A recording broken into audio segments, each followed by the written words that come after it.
step into the day with the dawn ringing in my ears. Oh, oh, I tune into my TV show. No better way, I gotta get myself into gear. Let's go. Oh, and I feel good today with my wake up in the morning espresso.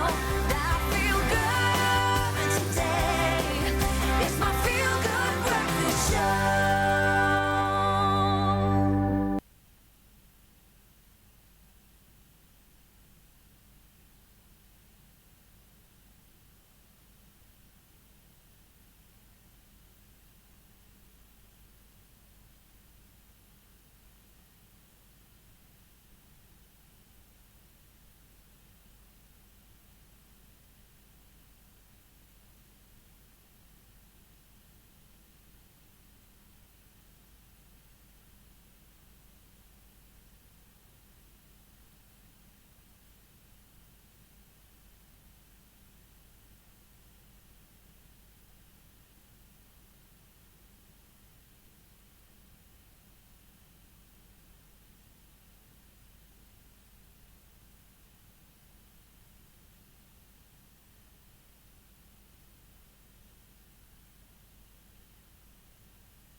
Step into the day with the dawn ringing in my ears. Oh, oh, I tune into my TV show.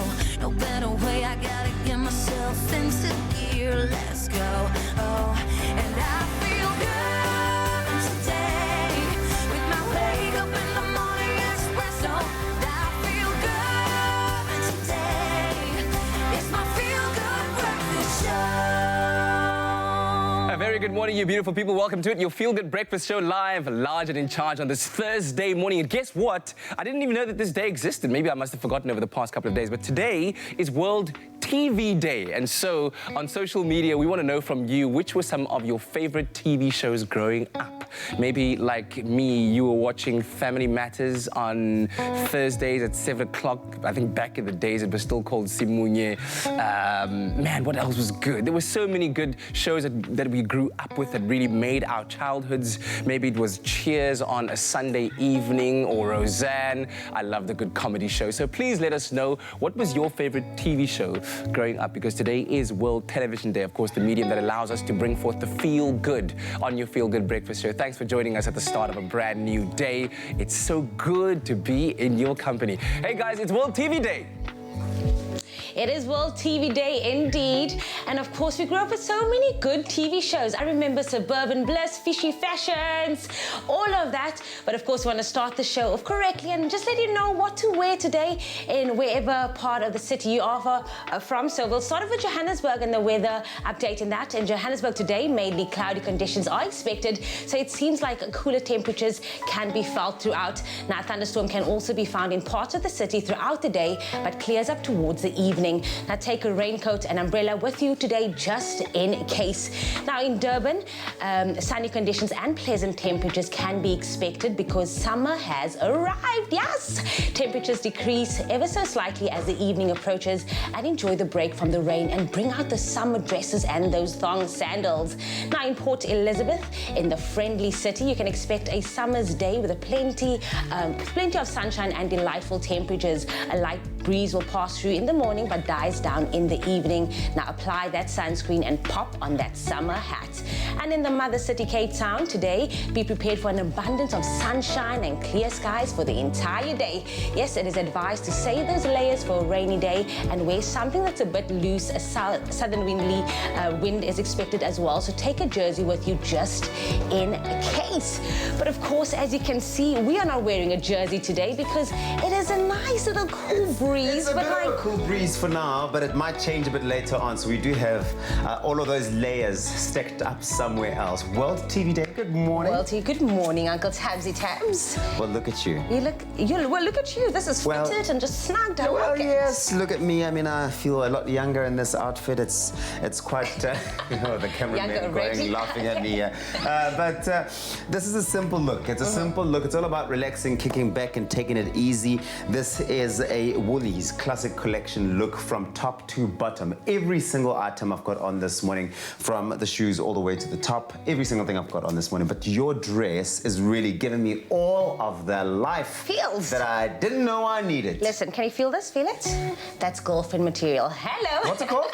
Girlfriend Oh, material. girlfriend material! No, I'm joking, but I do love this. It's actually not actually a dress. It's actually a skirt and a top, and I paired this lovely together because the silk is so soft, and then this is like nice blouse to pull it all in together. It's absolutely beautiful. Well, it totally works. I'll tell you that the top itself looks like it feeds off really nicely onto the silk because the texture of that top is really nice. But of course, the festive season is upon us. Woolworths have made sure that they're deciding to launch a campaign called Into the New, where they will be introducing 5-part series featuring a limited edition capsule each week for 5 weeks. Now, what you need to do is stay tuned if you want to know more about this exciting initiative, as fashion director and creative Taryn Oppel fills us in on everything, every single thing we need to know about Woolworths' 5 weeks of newness. I love that. Now, she will also be giving us some inside style tips on the hottest sundowner style because we're going to need it, and just in time for those balmy summer days and nights, as well as what we need to pack for that weekend away at a glamorous resort, and I'm here for that. Oh, yeah. Now, all of this is coming to your screen so shortly, so stay tuned, take notes, and shop this at Woolworths online or in store. All right, well, in the kitchen this morning, we've got something for the vegetarians and the pescatarians. Thank you for that line, Nicole. Much appreciated. But of course, she's preparing all of these beautiful meals. We've got the potatoes on the boil already. And over here, we're going to be making a creamy maize and mushroom dish. The keyword for which you can SMS is Clover to 33728. And here to my left, we have a fish cakes with fennel and red onion salad. And that's exactly why the potatoes are on the boil already, so that we can get those recipes ready. And for that, you need to SMS the keyword Be Well to 33728. So a little something for everyone, but both dishes look like they're going to be absolutely amazing. Hopefully, if you can get those SMSs in, you can get the ingredients list on your phone. Check what you have in the kitchen very quickly, pack it out, get it ready on the kitchen table, and by the time we get to cooking in the kitchen, you can then cook along with us and enjoy all of the deliciousness right here in the kitchen. So Clover to 33728 for the creamy maize and mushroom, and here to my left for the fish cakes with fennel and red onion salad. SMS Be Well to 33728. It's going to be a delicious Thursday morning.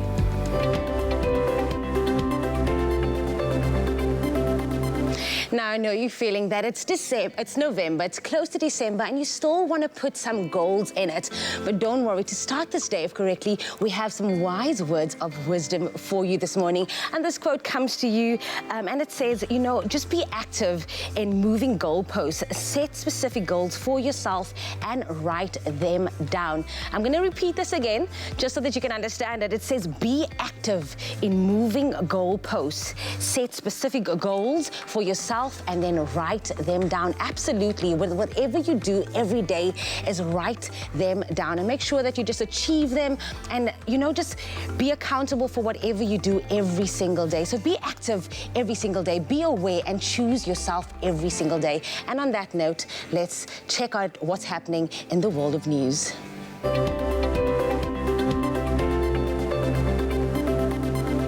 Thank you very much, Jamie Lee. A first look at those news headlines. The National Prosecuting Authority, otherwise known as the NPA, yesterday confirmed that it was ready to prosecute those implicated in the Freda Dairy Farm scandal, but said that there was no court date scheduled yet. 24 suspected poachers were arrested on and around historic Robben Island this week after the skippers of boats waiting for them spotted patrol vessels and left them behind. The suspects, aged between 21 and 50, hail from Hermanus, Bay, Claremont and Karasi Park. In international headlines, President Paul Kagame of Rwanda yesterday made a case for Africa's business environment, saying the continent is ripe for investments from countries such as Germany and others from the European Union. Donor governments and philanthropists have pledged $2.6 billion to help fund a worldwide polio eradication plan that has taken decades to reach what global health specialists say is now the last mile. Almost half of the funding came in a single donation from the Bill and Melinda Gates Foundation. And finally, Springbok rugby captain Siya Kolisi brought a special guest to the Bright Rock Players' Choice Awards held at Hyde Park in Johannesburg on Tuesday evening. Kolisi invited 15-year-old Lebo Mohoma from Help Mekar College in Johannesburg to join in the festivities at the annual event. This came about after Mohoma warmed the hearts of South Africans when a video of him in tears of appreciation after Kolisi had signed his boots during the Springboks champion tour of the country went absolutely viral. Kolisi's wife, Rachel, who also was in attendance on Tuesday, shared a picture on Instagram. Mohoma accompanied Siya Kolisi in accepting star wing Cheslin Kolbe's award for Backline Player of the Year. Kolbe couldn't attend the ceremony as he had returned to his French top 14 club, and that's where we leave it for now. Here's a look at your sports with Kat.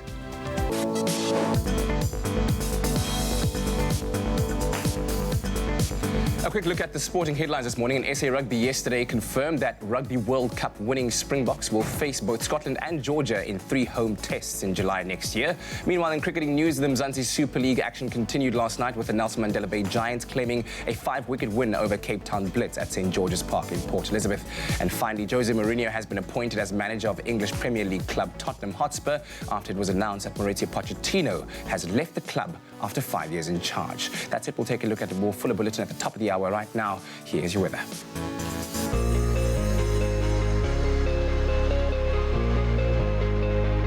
Thank you so much, Kat. It is a Thursday morning and we've asked you to send in your sunrise pictures. Nali Ann Potgieter sent us this amazing sunrise from Boons in Northwest, where mainly cloudy conditions are expected with a stray morning shower and a little to no wind, reaching a maximum of 25 degrees. Nombulelo Gama sent us this beautiful sunrise from Soweto, where times of sun and clouds can be expected with a northwesterly wind, reaching a maximum of 24 degrees. Now let's take a look at the rest of the country. Starting off with Polokwane, occasional rain can be expected with a low of 17 and a high of 26. A couple of showers for Umbumbela with a low of 20, ranging to about 28 degrees. Thunderstorms expected for Pretoria with a low of 17, peaking at 25. And a couple of showers for Johannesburg, ranging from 15 to 24. Thunderstorms are also expected for Mahikeng with a low of 18, peaking at 28. And occasional rain for Klerksdorp with a low of 17 and a maximum of 28. Kimberley 18, 32. Bloemfontein between 15 and 30, and heavy rainfall expected for Richards Bay with a low of 20 and a high of 28. A light drizzle is also expected for Pietermaritzburg, ranging from 15 to 27, and then Durban 20, 25, Mthatha 10, 28, East London 15, 24, and for you, Cradock, a low of 9 and a high of 34. Port Elizabeth ranging from 14 to 21 degrees and a southwesterly wind of 13 kilometers per hour for you, George, with a low of 11 and a high of 20. Now, the lowest temperature in the country can be found in Sutherland with an all low of 7 and a high of 26. Cape Town, Mother City, 14, 21. Worcester, 10, 30. Springbok, 8, 27. And the highest temperature in the country is for you, Uppington, with a low of 18 and a high of 36. It is a Thursday morning. Make it count. It certainly will, especially because today is World Television Day. Can you believe it, Sis Princess? Yes. We're celebrating World Television Day. I didn't even know that that was a thing around the world, but I'm glad that it's here because it's through television that we're able to bring people pictures of us here having fun, bringing forth the feel good, showing them bits of our personalities and yours as well. So the question that we're asking today is, what were some of your favorite TV shows growing up? You said Takalani Sesame. Were you serious? No. Oh, okay. Okay. I was like, I don't know how long Takalani Sesame's been around, but okay. It's Fresh Prince Ballet. Fresh Prince with Will Smith, right? Yes. Please, okay, wait. You know the theme song, right? Yes. Okay, wait. You have to do it for everyone now. Okay, I'm gonna start you off. 1, 2, 3. Well, this is a story. I thought we were about to. Can you at least do the what's that dance called? Yes. All right, listen. Please do let us know what are some of your favorite shows growing up, even if it was the Fresh Prince of Ballet. Maybe you might send us a video of you rapping the theme song to the show by Will Smith, if you know it well enough, because it's quite a nice one as well, right? We're looking forward to hearing from you during the course of the morning. And Sis Princess, I'd love to have a cup of the best grind. Of course, you know how it goes. I must teach you the words, Princess. I mean, well, this is a story all about how my life Show that there's a glass and a half in everyone by lighting up the faces of orphaned and vulnerable children this festive season. Donate your pre-loved toys, books or games at the Cadbury Dairy Milk Generosity at the Tiger Valley Shopping Centre in Cape Town between the 26th of November to the 2nd of December. You could also donate your pre-loved or new toys at selected Toys R Us stores or online at toysrus.co.za.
It's my feel-good breakfast show.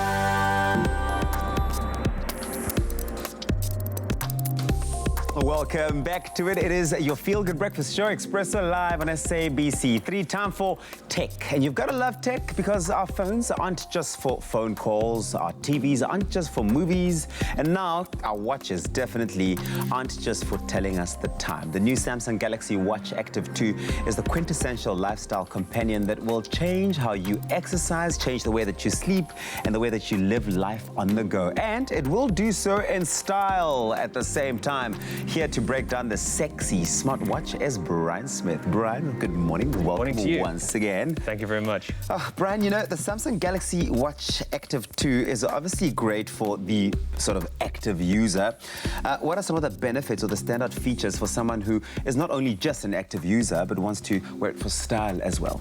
Awesome. So I think Samsung have really carved out a great reputation with smartwatches. And in South Africa, we're gradually getting used to the idea of not only fitness trackers, but smartwatches that are really that versatile that we can take them out with us. And I think one of the standout features of this watch is automatic fitness tracking. So for the example, you can go out for a run and you don't need to actually pre-program anything on the Watch Active 2. It'll actually just detect the motion and start tracking your workout as you go. The other feature is that it's actually splash and water resistant, so you can track swims or other aquatic workouts as well. Fantastic, because it's difficult to remember to take your watch off when you go into the water. Absolutely. Yep. So now you can just dive straight in. And I think that that's really an awesome feature. It tethers directly to your Android phone as well as to your iPhone if you happen to have one in some cases. So it's generally a great connective option that not only tracks your workouts, but also gives you all the notifications you would need to access directly from the watch without looking at your phone. Does it also double up as a phone? Because I'm not 100% sure there, is that do you need to connect it to your phone, or could you eliminate the phone and just use the watch in the absence of the phone? So there are actually two different models. So just to clarify, so the first one is Bluetooth, and it runs independently on the phone, so you would need to have a smartphone in order to use the smartwatch. There is, however, an LTE option which will run off its own signal, so it'll mean you'll be able to take calls, make SMSs directly from the watch itself. So here's the thing that caught my attention and has definitely piqued my interest, is the fact that the Galaxy Watch Active 2 can now assist with sleep. And not just sleep, and stress as well. So, I mean, that's just, how does that work? So, similarly to the automatic tracking of fitness modes, this is a really nifty feature, I think. So, essentially what this watch can do by tracking your beats per minute, so essentially your pulse on your wrist, it can actually advise when your pulse is reaching excess beats per minute. It can actually advise you if it detects you're feeling stressed to take a deep breath and to relax. In similar ways, it works for sleep tracking. So if you wear this going to bed, you'll be able to track your sleep and see periods where you're restless or you're sleeping soundly. So when it comes to a watch like this, you want to make sure that you sort of expand on the versatility of it, being able to wear it when you go out and be active, but at the same time be able to style it up and wear it to work, for example. Is it customizable? Does it come in a range of colors?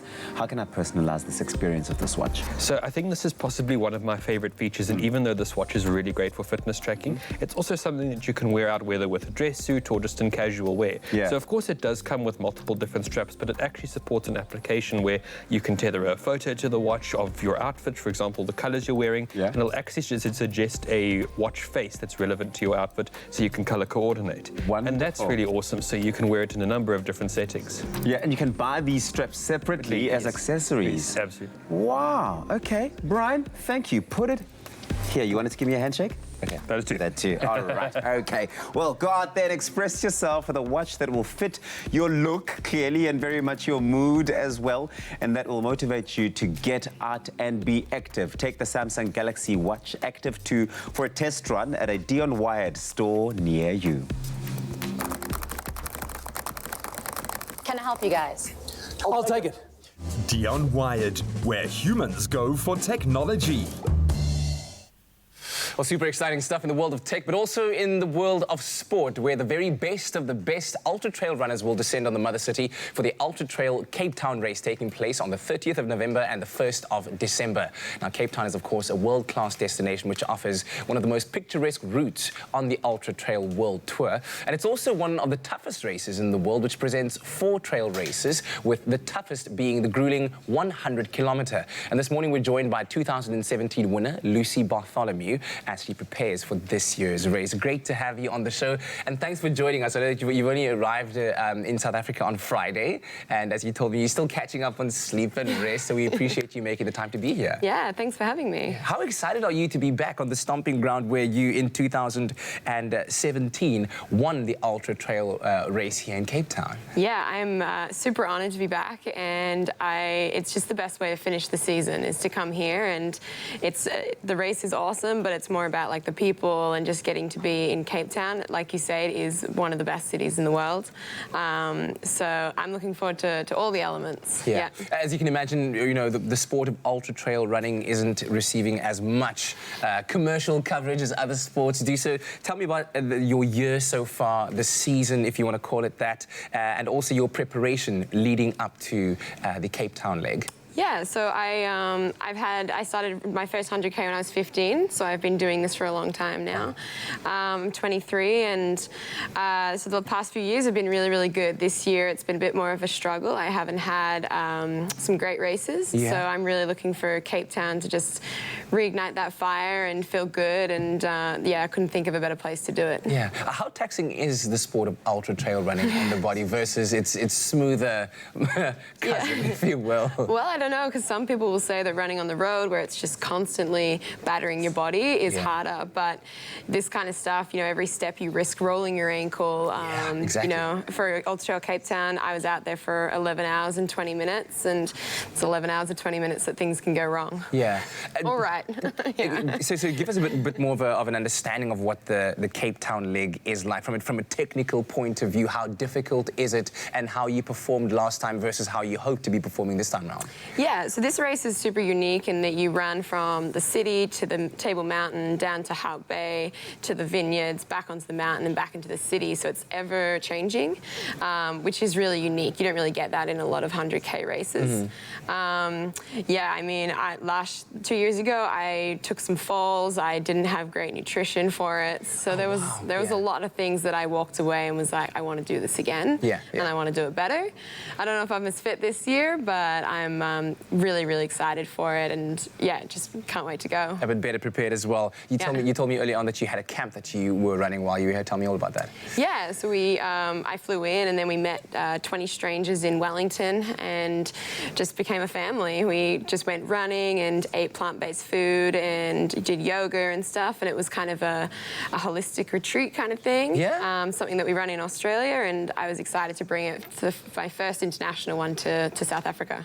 And I mean, I'm actually quite excited that you mentioned the plant-based nutrition that you're on, because I also watched a documentary very recently of an ultramarathon runner, I think one of the best in the world, that's also on a plant-based diet. Is that something that you advocate for? Yeah, absolutely. So I've been plant-based for 6 years now, and I wholeheartedly believe it's one of the reasons that I recover and I'm able to do this sport. And I mean, yeah, I thrive off that kind of living, so it's awesome.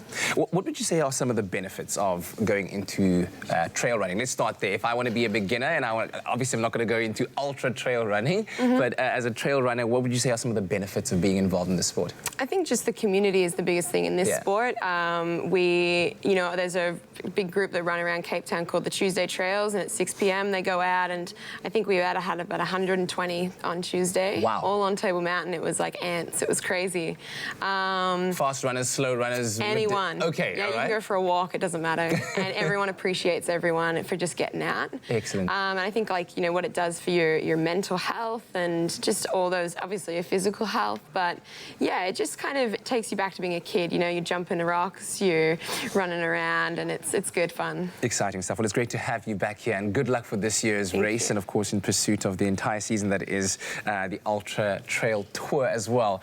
So Lucy will be sticking around in the show with us. One of her favorite morning go-to meals, a deliciously healthy green smoothie bowl, and it's something that you don't want to miss out. She'll be sharing that with us a little bit later on.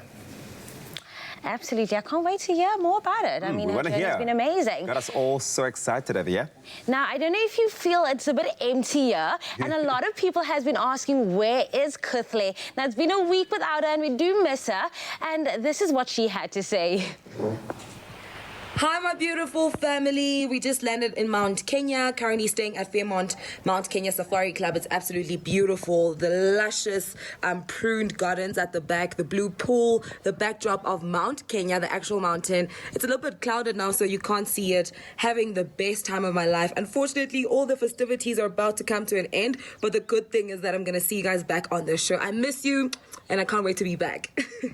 Oh, Miguel, looking so radiant. Living her best life? And she says, I'm having the best time of my life. I'm like, yeah, likely story. I can believe that. We miss you so much, Kuhle. We'll see you next week. But after the break, we're going to be checking out the latest travel offers Nedbank has put together for Black Friday. Fill up your coffee cups. In the meantime, we'll see you after this.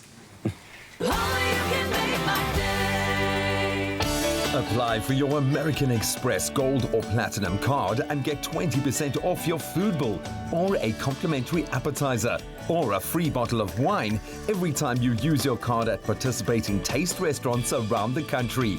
Apply now at americanexpress.co.za.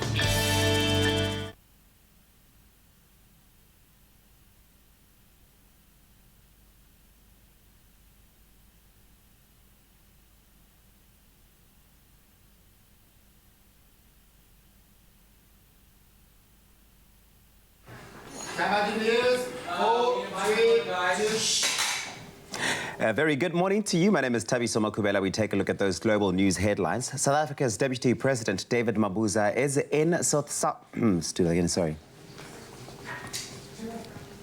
A very good morning to you. Time for us to take a look at those global news headlines. South Africa's Deputy President David Mabuza is in South Sudan for a two-day visit aimed at pushing forward its peace process. The visit comes after former rival groups in South Sudan have twice postponed formation of a unity government which is designed to end civil war in the country.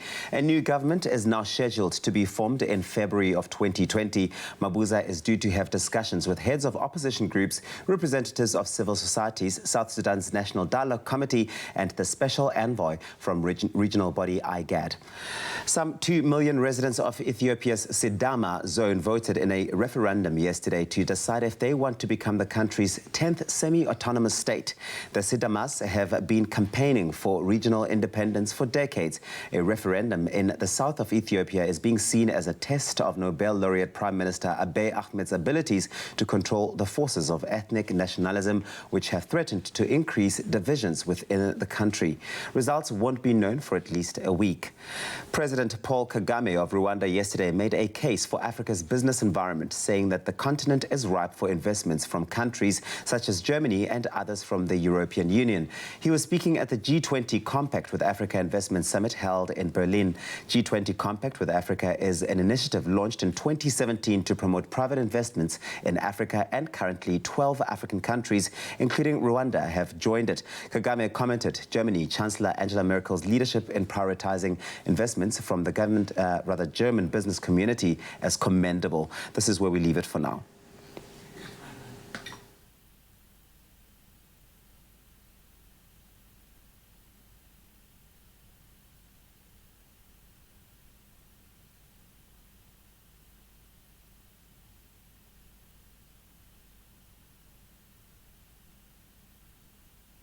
It's my feel-good breakfast show. Welcome back, you beautiful people. This is it, your feel-good breakfast show, Expresso, live right here on SABC 3. It's a beautiful Thursday. Thank you so much for choosing us. Now, if you're in the mood for an island getaway like I am, or a night in the wild like she probably is, then maybe a great travel deal is what you need this Black Friday. Absolutely. Now, Nedbank is encouraging you to travel more and pay less this Black Friday with their insane travel offers. Now, if you are a Nedbank card holder, you will be offered 35% off on flights, accommodation and car hire. How insane is that? And you can even get up to 60% off of certain qualifying hotels and lodges. Okay, that sounds absolutely insane. So take a trip to nedbank.co.za/Black Friday and check out the travel offers that are out there and available. See how you can qualify. In the meantime, though, let us know on our social media where you'd like to escape to. We'd love to hear from you. It's Expresso Morning Show SABC3 with the hashtag Expresso Show. Yep. All right. Now, many of you out there might have watched a very prolific documentary on a certain network that has changed the world, so to speak, telling people to go more plant-based. A lot of people are doing it, including Lucy Bartholomew, who's a champion ultra trail runner. So if she's doing it and it's working for her, maybe it's something that we all should try. Now, of course, she's here in the Mother City for the Cape Town leg of the ultra trail tour around the world. And you said that it's something that you've been doing for quite a while. Is it 6 years? 6 years, What was the initial decision for you to actually go plant-based? I think it was, it was a kind of a fad at the time, and Yeah. I was just kind of a Rebellious. young, interested girl. And yeah, I stuck with it because I just felt the difference, and I felt the improvements, and yeah, I kind of have just gotten used to that way of life. Tell me about those improvements and the difference that you felt in mind, body, holistically, and how long after you started did you actually start feeling those changes? Yeah, so as an athlete, your sleep and your recovery are obviously some of the most important things, and that's kind of what I saw the biggest improvement in, is that I could go to bed, I was sleeping really well, and I was getting ready to train, and I was super excited, and just kind of very clear-minded, and yeah, just kind of enjoyed it, really loved it. What's your ultimate favorite plant-based meal when you're feeling really ravenous? Do you know, like a smoothie bowl like we're going to make today is probably one of my favorite things in the world to have. Yeah. Excellent. It's it's pretty simple, but it is delicious. All right, you can SMS the keyword drink to 33728, and we'll send you a link to the recipe as well as the ingredients list. Okay, let's get to it. What do we need? Cool. So we've got a blender, and you need a strong one for this because it's going to be a bit of a thicker smoothie. I've got 3 frozen bananas. Alrighty, so whole, just kind of chopped into... Chopped in, help the blender out a little bit. You're strong, but not that strong. Yeah. All right. We've got some ginger. Good. So just nice to, maybe we just put a little bit of that in. What is it? It's a whole lot of ginger. Might be good for us. Okay. And then we're going to put some spinach in. Yes. So we're going to make it green, nice and healthy. This stuff blends down to nothing, doesn't taste like anything, but it's very beneficial. I see you've frozen it as well. Is it? Yeah. You prefer it just to kind of keep everything nice and cold? Thickness, yeah. And you've gone with the rougher kind of spinach. I know a lot of people, when it comes to making smoothies, would go with the baby spinach, but this is the rougher kind of... Yeah, a good blender bolder. will just blend whatever you put in. Absolutely. All right. Some almond milk. Good. So we're just going to put a little bit of that in. Not too much. If you want it to be runnier, you put more in. Then it would be more smoothie than smoothie bowl smoothie. Shove some more of this in, Don't be shy with the spinach. That'll be blended right down. Yeah. What do you think is the most powerful or I guess healthiest plant-based food in that's out there? I think like things like the real peasant food, like the potatoes, the spinach, the cheap ones, all these superfoods that are coming out. That's great. So you don't have to go for like the really expensive stuff. Don't waste your money on that. No. Okay. Going plant-based doesn't have to be all that expensive, guys. All right. So you're gonna blend that up. Yeah. And there we go. Give it a minute. And as you can see, once the bananas get in, it'll get a lot lighter, because you might initially be thinking that, it's so green. And then if it needs just a little bit more liquid. Yes. See, that's a strong blender, but it needs a bit of help as well. Yeah. It's all about going off feel for these things. Yeah. So you now completely, absolutely So wait, the difference between being completely plant-based versus completely vegan. What is that? What's the difference there? A stereotype? Yeah, it's generally, that word comes with a bit of a connotation with it. Plant-based, I travel a lot, and, sometimes I've probably screwed up in my time, but I try my best. Especially when other people are catering, right? Yes. But as far as possible, you try and keep your choices to be more just plant. being aware. Good stuff. Oh, it's doing some real work. That's looking good. All righty. All right, then we get our bowl. It's almost like an ice cream. Oh, yeah. Like an ice cream that's just come out of there. So you can see it's really thick. Do you do the whole dressing up thing when you post on social media? That's make it Instagram worthy. Right. Let's see. Give us some tips on how to make your presentation Instagram worthy. Well, you get a nice bowl like this one. Yeah. First steps. And then we pop it in. There we go. SMS the keyword drink to 33728, by the way. I'm going to taste a little bit of this. Smooth that out. That is good. Oh, that is good. Got some fresh berries. Okay. And the very Instagram thing to do is to put that on one side. Yeah. There you go. So do you kind of separate the berries? Separate the berries. It's killing me. These are in one bowl, making my life real difficult. OCD. God damn. Alrighty. Just like so. There we go. And then Have you ever done this on TV before? Clearly not. And some nuts and seeds just to add some crunch. And that. And then you can let the rest of them just kind of fall on the wayside here. And Make there it you look are. nice. And then which angle would you take the picture from the top, from the side? From the side, man. From the side. Food photography skills tell me from the side. Lucy, thank you very, very much once again for sharing your expertise with us. Try out this at home. I can tell you just from that first taste from the blend itself, it's absolutely delicious. SMS the keyword drink to 33728. And that race is on the 30th of November and 1st of December. Yep. Can people just come out and watch? Absolutely. It's great to have people out, and the cool thing is that it's so around Cape Town that it's really accessible for everyone to get involved. So there's the 100K, the 30K and the 60K are on the Saturday, and then the Sunday is the 21K, and there's just going to be a kids race introduced soon too. Oh, lovely for the kids as well. Get them out there. Great to have you here. Try it out at home, guys. Thank you. Oh, well, it is a global TV day. Everybody reminiscing and thinking back to the times of our youth, Brian, where we had a favorite TV show that you made an appointment with without fail. What was your one? There were a lot. Yeah. But I think probably my most favourite, and perhaps even more because of the situation we watched it in, was Friends. Yeah. My family, we would have a ritual around 7, 8 o'clock, Yeah, and we would all gather around after dinner and we would all watch Friends together. I know, Friends is a total classic. Do you remember the theme song? Can you sing it? I'm not going to sing it. I'm liable to shatter some windows. No one told you life was gonna be this way. Hey, we're connecting and just having so much fun here. Love singing all of these theme songs as well. So why don't you maybe even record a video of yourself singing the favorite theme song to your favorite TV shows on Expresso Morning Show SABC 3. We're going to take a quick break. After the break, you've got big news. If you want to transform your lounge in your home into looking like it's just stepped out of a magazine, haha, this TV is going to change your life. We'll see you after this. Only you can make my day.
It's my feel-good breakfast show.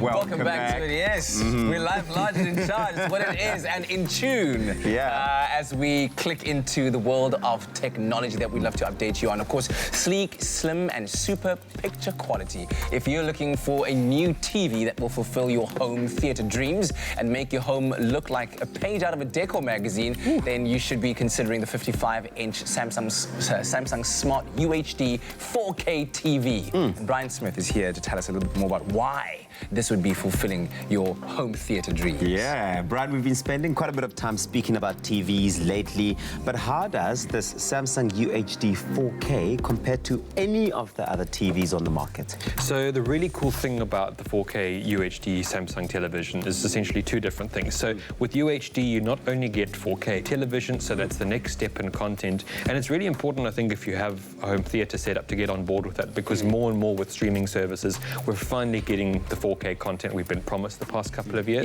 Yeah. But with UHD television as well, we actually get a really increased contrast ratio that doesn't really differ too much from a brightness setting. So it means really gripping cinema, theatre, and I think that really makes this TV perfect for someone who really enjoys spectacular cinematography or the latest movies to hit the circuit. Yeah, I feel like we now need to start actually calling the TV the Samsung Smart Ultra UHD. Ultra What ultra high definition 4K television? You got to call it by its full name, just to fully understand the power that comes with it. And it also comes with a smart hub. Absolutely. And tell me about how this enhances the viewing experience. So with regards to sort of how we've interacted with our digital assistants in our home, I think most people are familiar maybe with smart speakers or getting recommendations with there. And Smart Hub on Samsung TVs is a little bit sort of the idea of integrating your home on a more personal level. So not only do you get access to all of your favorite streaming services that you might want to stream to, you can also plug in hardware such as hard drives. You also have access to the different digital features on your own home if you have compatible products that you can tether into. So this is really about making your TV the centerpiece of not only your lounge but also your home. I think one of the big things about Samsung TVs is just how they seamlessly connect to other devices. So if you think about your sound bar, for example, that's your speaker or your mobile device or any other devices that are able to connect to the TV. How is this particular one a game changer? So what you have are two essentially different features. So in Samsung's sort of brochure of products, there are naturally Samsung products that can integrate with this TV as well if you happen to have a Samsung kitted at home. If you don't, however, that's also not a problem because it has access to Google Assistant and Amazon Alexa as two digital assistants. So you're able to actually integrate an entire range of different smart devices and essentially use this as the bridge to control the rest of your smart home too. Yeah. Okay, so with all of the smart televisions on offer out there, if someone was out there looking for a new TV, why would you recommend this particular 55-inch Samsung ultra high definition smart TV? Yes. I think there are two answers. The first one is fidelity for content. I think this is ultimately the sort of TV you want if you're really a film aficionado, if you want to really get to grips with sort of color reproduction and contrast the same way you would in a theater. And I think the second is, as we said yesterday, connectivity is being able to connect to the rest of your smart home and have all your favorite content services in one place in your lounge. The convenience of these TVs these days is absolutely insane. It's crazy. The sheer entertainment value, never mind convenience, when you get home and you're able to just lounge down and switch your soundbar to the movie theater experience, because now you're watching a movie versus sport and just... But you're still at your house. You're still at your house. Brian, thank you so much. Well, thank you. We recommend you go and pay a visit to the 55-inch Samsung Smart UHD Ultra HD 4K TV in person. It's a stunning TV, absolutely breathtaking. You can get up close and personal with it at all Dion Wired stores nationwide. This just in. The countdown to Black Friday is on, and you can count on Macro Game and Dion Wired for unbeatable deals on TVs. So don't miss out on the TV that you want by paying your current SABC TV license or getting a new one in store before Black Friday. Don't forget to bring your FICA documents or your TV license statement. It's the explosive sale event you don't want to miss. Save money, live better with Macro Game and Dion Wired this Black Friday. Now, I don't know where you've been all morning because we've literally been going through the archives and finding out what was your favorite TV show growing up. Now, that is our Good Morning Post, and we wanted to connect and hear from you at home. What was your favorite TV show growing up, as it is World Television Day? Now, we'll start off right here with Hester Engelbrecht. She said, I did not have a TV when I grew up, but my children loved Heidi. Oh, I loved Heidi. Lieve Heksie and Haas das Niskas. Nee, ek ken nie dit nie. Haas das Niskas. And I love Star Sky and Hatch. So that was from Hester Engelbrecht. And then Josephine Pickstone said, good morning, family. My favorite TV show was Trompie en die Boskambende. Huh? Hey? Boskambende. Not sure if anyone remembers the show. No, absolutely not, but that's okay. Now, Daphne Nunelli said, my favorite show was Dallas, but now Expresso fills that place. We love you, Daphne. Yes, we love you. Now, Clarissa Crouch said, so many. I loved Pokemon. I liked I'm sure that's Dragon Ball Z. SpongeBob still is, but we were not allowed to watch soapies, but I got to watch Highlander and the X-Files with my late mom. We want to still know from you, what was your favorite TV show growing up? Take us back. I mean, there was Suburban Bliss, there was Fishy Fashions, there was so many. Let us know on our social media, on our Facebook page, Expresso Morning Show, on SABC3, and of course, use that hashtag Expresso Show. Oh, we're going to have so much fun with this one. From talking about our favorite TV shows to our favorite TV channel. As proud SABC programs, we have a big responsibility to preserve Madiba's legacy as a fundamental part of this country's history, but also to encourage and mobilize the public to continue doing good. Now, in honor of our 25 years of democracy, the broadcaster wanted to make a big difference, or small difference, and assist projects that are helping communities change their course. It was only natural that we get on board. Since July, the South African Broadcasting Corporation has been touring all over the country and assisting 25 projects that are helping our communities. Today, we docked in the mother city to assist in handing over 30,000 worth of goods to 3 deserving projects. The Madiba Legacy Campaign has been rolled out over a 6-month period from Mandela Day 2019, and this is the final Cape Town leg of this national program. Why was it so important for the SABC to get involved in this campaign and assist these community projects?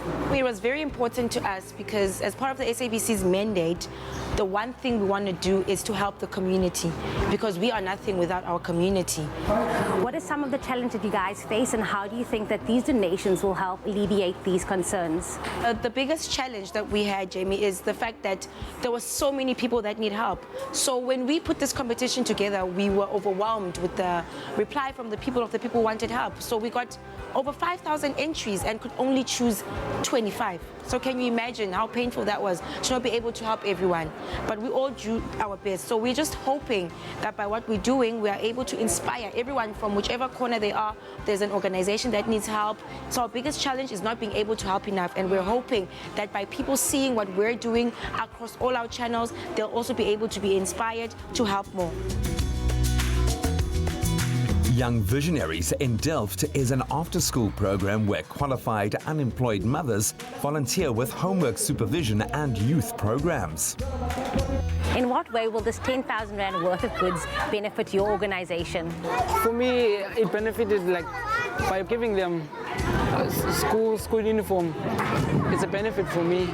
My objective was to make them happy because I know how it is to go to school without uniform.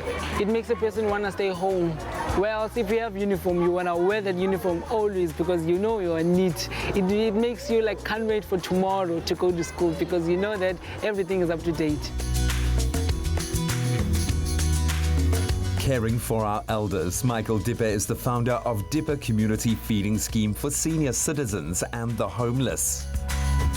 At that, Michael Dipper, it's so good to meet you today. Thanks. Uyaqala nini i-Dipper Community Feeding Scheme? In 2004. Yeah. And intoni yakwenza uba uqale le feeding scheme? Ndabona abantu uba ixesha elininzi apho bathatha khona bayasokola, especially i-pensioners. Bayamnida umncedi because at the end of the day abanabathetheleli. Umthetheleli ke endithetha ngaye ngummeli, ngumntu onothi abamele kwizinto abazinidayo ezinjenge-needs, umzekelo into ezinjengokutya. That is why ndazinikela ndaqonda uba mandivule i-organization ndithiye igama loba i-Dipper Community Feeding Scheme. Ndilungiselela into yokuba ngaba mandibasebenzele, ndizivolontiya. Well, I'll tell you something. I'm really so proud to be a part of the SABC and to see that they have come to your center and donated all of these goods. How are they going to help you here? Ingatshintsha into eninzi because xa umzekelo inoza each and every time, each and every day ndibe nento endinayo bangaxhamla noba uzawusiza ngomzuzu omnye. Yilaa nto ke bendisithi ingaske ingabi into ebeyiphelele namhlanje ibe iyaqala iyagqibelisa, ingaske ibe into every day. Impilo Mvula represents on-demand creatives in Khayelitsha. They use street soccer, dance and netball to bring this community together. Tandile, the work that you do here with the kids is so inspiring. But what are you hoping to teach all of these young people here? Okay, basically I'm hoping to teach the kids it's not about using drugs, it's about us like making the change up at Gaza, you know. What I want to teach the kids is to like help each other, you know, try and change the community, you know, and stop doing like the wrong things, you know. Today, you've managed to unite so many people of this community. Why is unity such an important part of what you do here at On Demand Creatives? It's a huge part in On Demand just because without people, there won't be any On Demand Creatives. So by uniting people, I feel like On Demand will grow, you know, so that's why, to me, unity. The SABC believes that all citizens want to participate in South Africa's future and hope that this campaign is the seed of a sustainable service to our community. Oh, But how inspiring was that, guys? that was so beautiful. You just to see their faces when we brought like the smallest donation, and they were so humbled and grateful. Like every time we went to a different location, they were crying, and it was tears of joy. It was so beautiful, really so beautiful. Wonderful stuff. And these are everyday community members, Kat, who literally don't wait for any help coming from anywhere. They sit there and they look at the challenges around their neighborhoods and they think, what are some of the solutions, even in the smallest way, that they can implement? And to have that as inspiring and as a perfect start, and that's the type of South Africa we want to see, and the type of community and nation building we want to see. So thank you, SABC, for really supporting and championing this. Hey, speaking of SABC and television, today is World TV Day, in case you don't know. And so we're asking you, what were some of your favorite TV shows growing up? So I've got a little game to play with you guys. Okay. Throughout the show, I'm going to try and remember what the theme tunes were to the songs. Okay. I'm going to sing the theme tune and then see whether you guys can say which one. So this one goes like this. Vela! Oh, you're growing up! So good. Was it called Growing Up? No, it was called Vela. Yeah, Vela. I remember that. There's nothing smoother than winning when you buy Tropika. Buy any size and your favorite flavor of Tropika in fresh or long life. Find the unique code behind the label or the sticker. Then follow the entry details on the pack and you could win daily prizes of airtime, cash, LG Q60 smartphones, 55-inch LG UHD smart artificial intelligence digital TVs, steam dishwashers, Caribbean tan hampers, or guest watches. That's more than 100,000 prizes. Tropika, nothing smoother.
It's my feel-good breakfast show.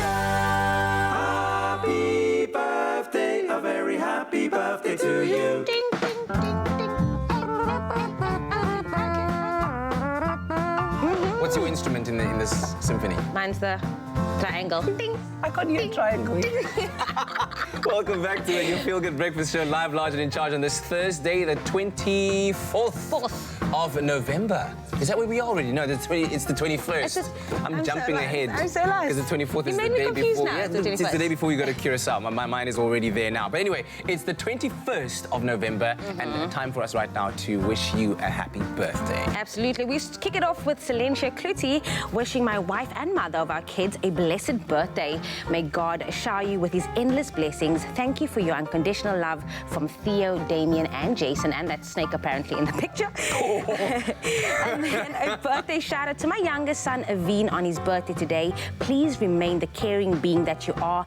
Thank you for always being there for me. I love you. Ooh, hello. That's a beautiful message. Oh, Jamie Lee likes what she sees. Wishing our mom an awesome 91st birthday. Wow. Thank you for being the wonderful lady that you are, and may you be blessed with many more. This is with lots of love from us all. So, my goodness, this is a beautiful message to Ray from the entire family. Happy birthday, Coco Ray Harris. Then a happy birthday to my only son, Dr. Coogan Ballet. There he is. Jamie Lee shooting her shot. You amaze us with all the things that you attempt to do and actually achieve. Lots of love from your mummy, papa, Enzo, Sech, and the rest of the family. Dr. Coogan Pillay. Wow. Doctor is in the building. And we wish you a beautiful 18th birthday to you, Zandile. May you be blessed with many more from your mom, dad, Lily, Lino, and Sam. 18th birthday, finally legal, mama. And then a happy first birthday to our Prince Nashwin Hennies. May your life be blessed with joy and filled with laughter. We love you loads from Auntie Amy and Lorenzo Hennies, Donisha, Ezra, and Dorian. It's absolutely beautiful. And then to the best grandma in the universe, Daphne Adams, I hope you have a wonderful 65th birthday. May God spare you many more years with us. We love you. And that's from the entire family there. Daphne, happy birthday to you. And then we wish our beautiful Princess Tatum a very happy first birthday. There's some lovely pictures. We're hoping you have a super special day. Love you. And this is from Mommy, Daddy, and your brothers Jaden, Ethan, and Nathan. Happy birthday, Tatum. And then we're wishing our son a very happy 4th birthday. We thank you for all the happiness you have given us and pray you'll be blessed with more good things. Love you always from your mum and dad. And that is for Aaron Brellan. He was definitely about to pop a dance move there. You can see that. Yes, he was like halfway in Ready, there. ready. And then a happy 52nd birthday to my brother Mark Albertine. May you have a super awesome day. We love you from your sisters Alice, Nadia, and Rosaline. Happy birthday to Mark Albertine. Then happy birthday to Nozipo Ntebe. May God keep blessing you with many good things such as success, wisdom, and healthy living. Then a happy 55th birthday to Jerome. May you have a wonderful day. And this is from your wife and kids. Happy birthday, Jerome. You better call Jerome. No? Wow. Wow. Jamie Lee on one today for sure. All right. Thank you so much for those wonderful birthday wishes. And remember that you can also send through those song dedications, a little happy birthday to you, or whatever you like. You can even remix it if you like as well. Send those to us via WhatsApp to 071-640-6551. And of course, if you'd like to send through birthday dedication with a lovely picture as well, please send those to birthdays@cardova.tv. And if today is your special day, happy birthday. Jamie Lee about to sing for you right now. You better call Jerome. No, that's not the birthday. Oh, well, it's just hit 7 o'clock, time for us to take a look at those news headlines. We start off here at home with the National Prosecuting Authority, otherwise the NPA, yesterday confirmed that it was ready to prosecute those implicated in the Vrede Dairy Farm scandal, but said that there was no court date scheduled yet. 24 suspected poachers were arrested on and around historic Robben Island this week after the skippers of boats waiting for them spotted patrol vessels and left them behind. The suspects, aged between 21 and 50, hail from Hermanus, Hout Bay, Kleinmond, and Grassy Park. In international headlines, President Paul Kagame of Rwanda yesterday made a case for Africa's business environment, saying the continent is ripe for investments from countries such as Germany and others from the European Union. Donor governments and philanthropists have pledged $2.6 billion to help fund a worldwide polio eradication plan that has taken decades to reach what global health specialists say is now the last mile. Almost half of the funding came in a single donation from the Bill and Melinda Gates Foundation. And finally, earlier this year, Trevor Noah, wearing a bold printed blazer, presented comedy great Dave Chappelle with a Grammy in New York. 1 year later, the South African comedian and host of The Daily Show in the US has been nominated for a Grammy Award in the category Best Comedy Album. A comedy album is a recording of a live stand-up set. Noah is nominated for Trevor Noah, Son of Patricia, alongside comedians Jim Gaffigan, Ellen DeGeneres, Aziz Ansari and Dave Chappelle. The Grammy Award ceremony will take place in Los Angeles in January the 26th next year. And oh yes, Patricia is, of course, Trevor's mum. That's where we leave it for now. Here's Kat with a look at your sports.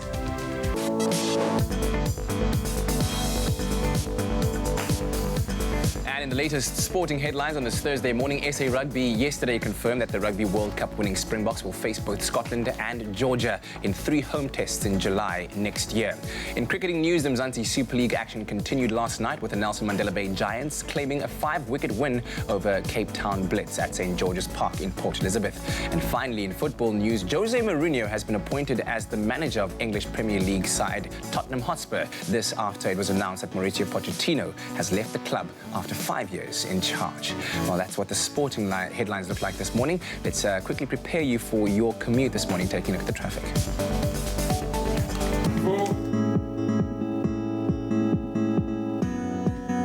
Thank you so much, Kat. It's just after 7. Let's take a first look at what's happening on the roads. In Gauteng, Boysens, there has been a fatal accident on the M1 northbound before Boysens Road, causing more than an hour delay from Southgate. Now, please use the N1 Nasrick Road, Crownwood Road or Klip River Drive as an alternative route this morning. Now, in the Western Cape, Khayelitsha, on the N2 inbound, there is congestion between Newway and Borchard's Quarry Road, and the average travelling speed is 20 kilometers per hour with delays up to 20 minutes, so please be cautious on the roads.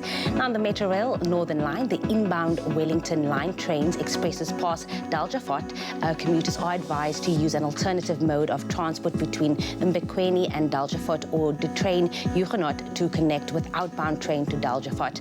That was a look at what's happening on the road. Let's take a look at what's happening in the weather. Hey, babe, check this. Fascinating. You know, I don't mean to brag or anything, but Don't ruin the moment. Prevent allergies or cold and flu with fast-acting powder nasal spray from the Nexa range. Brought to you by Pharmadynamics. Thank you very much, Jamie Lee. We've asked you at home to send in your sunrise pictures this morning. Kurt Kruger sent us this beautiful sunrise from Cape Town, where mainly sunny conditions can be expected with a southerly wind reaching a maximum of 21 degrees. JP Malherbe also sent us this amazing sunrise picture from Robertson, where plenty of sunshine can be expected with comfortable temperatures reaching a hot max of 30 degrees. Thank you so much for those pictures. You can also do the same by getting your picture through to us on our Facebook page, Expresso Morning Show SABC 3. We'd love to see your sunrise. And now we take a look at those temperatures across the country. We start off in Polokwane. Occasional rain expected today. A low of 17, reaching a high of 26, with a couple of showers expected out in Mbombela today. 20, that's where you start off, peaking at 28. If you're out in the capital city, Pretoria, thunderstorms are expected today. 17, that's your low, reaching a high of 25, with a couple of showers expected for Johannesburg. 15, reaching a high of 24 degrees. In Mahikeng, thunderstorms are expected. 18, your low, reaching a high of 28, with occasional rain for Klerksdorp. 17, peaking at 28 degrees. If you're out in Kimberley, 18 and 32.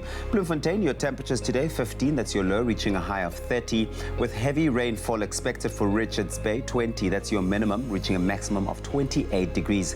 Light drizzles are expected out in Pietermaritzburg. 15, reaching a high of 27, with South Africa's playground Durban starting off at 20, peaking at 25 degrees. Mthatha, 10 and 28, with East London a low of 15 and a high of 24. With sunny times out in Craddock today, 9, that's your low, reaching a high of 34.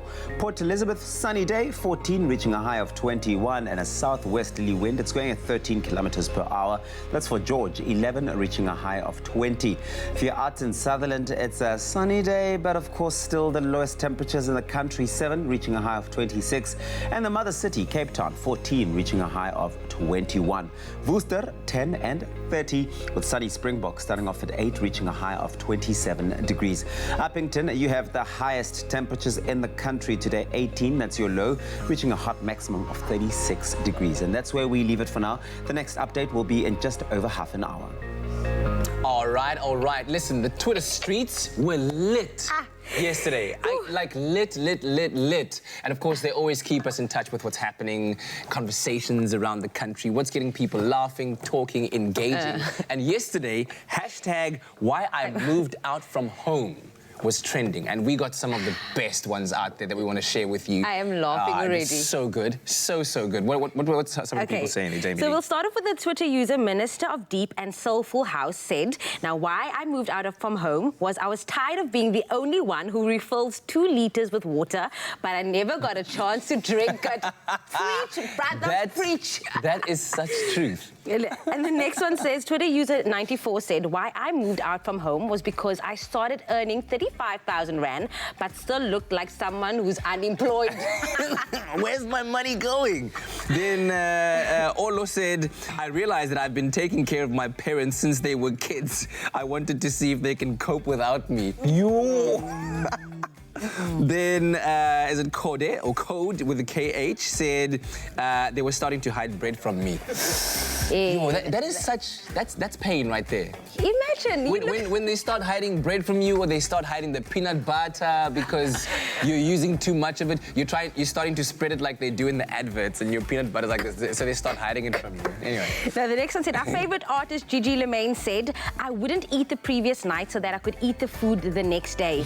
I wake up in the morning and the food is gone. Netswa, gone. Because at home, you can't mark the food with your name. If it's in the fridge, it's available for anyone. Do you know what's the worst part is when they put it in that ice cream bakkies and then you think, okay, it's ice cream, and then you open and it's like dog food. Like that.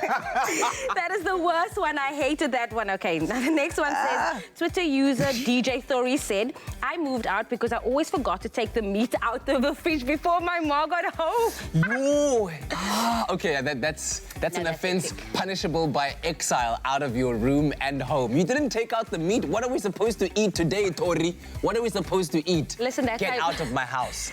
Get out. That time she's opening the door, I'm just like putting it there under the hot water, like... I know Mommy, I took it out this morning already, but the sunlight didn't come in the kitchen. It's fine. Wait, would you open the tap and then wait for it to run hot first before you put it on? And then like... My fingers are burning. I'm like... That's terrible. Oh, I love it. Wait, is there more? Wait, no. You tell us. No, you tell us. Why did you move? I moved out from home because the chores got a lot. I didn't have Saturdays anymore. Saturdays, and my grandma would always say, oh, tomorrow we are going to clean the windows. We would mean me and my sister. Not we, all of us at home, just we, the two of us. And then I realized that we need to move out of home. So I did. I'm proud of you. Now, I'm still living with my mommy, and I don't have this problem because mommy does all of this. I come home to a cup of tea. My mommy still makes, like in the morning when I wake up to come to studio, the bath with a bubble bath. Wait, what? Young tinyana. I'm living my best life. I will never move out of my home. How did you train her? Listen, I'm the only child. She's an Oma. Listen. Me and mommy, like this. I need to get back in the womb and do this whole birth thing over again and find myself as an only child being, hey, Bravo, really? Friend, I'm going to teach you. Does he put the sugar in as well? Huh? Sugar, everything, honey, milk, everything. Jamie Lee, it's not going to be happening for a while longer than this, I promise you. All of those reasons so funny, but Princess, you also moved out of home. Yes. Why? Oh, I feel like I'm old enough for these too much rules because my grandmother, she liked to write the rules on the fridge. Really? So she'd write the rules on the fridge so that you're reminded every day? Yes. Wow, I mean, that's enough to sort of drive someone to move out of home, but all of those reasons coming through, we're loving them and having such fun with them. Let us know the hashtag why I moved out of home and hashtag Expresso Show. We want to hear from you. In the meantime, Rafael. Running empty. Ah, okay. Please, thank you. A taste loved by those who have tried it. McAfee, great coffee, simple. See you after the break.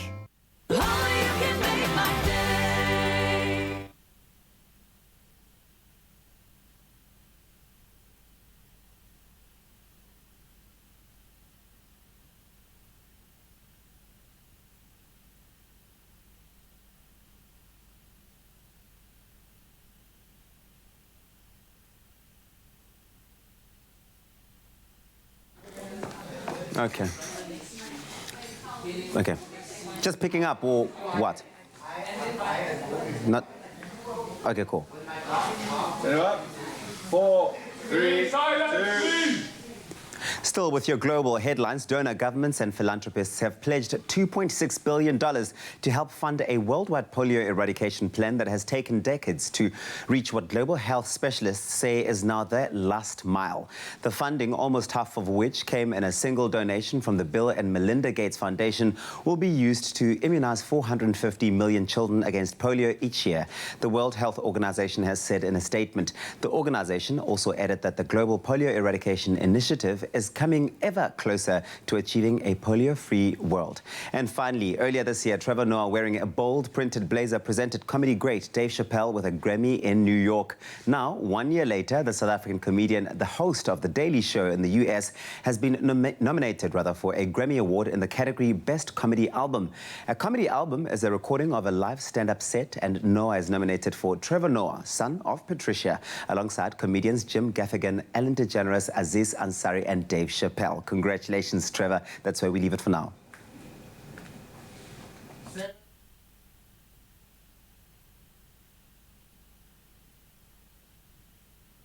It's my feel-good breakfast show.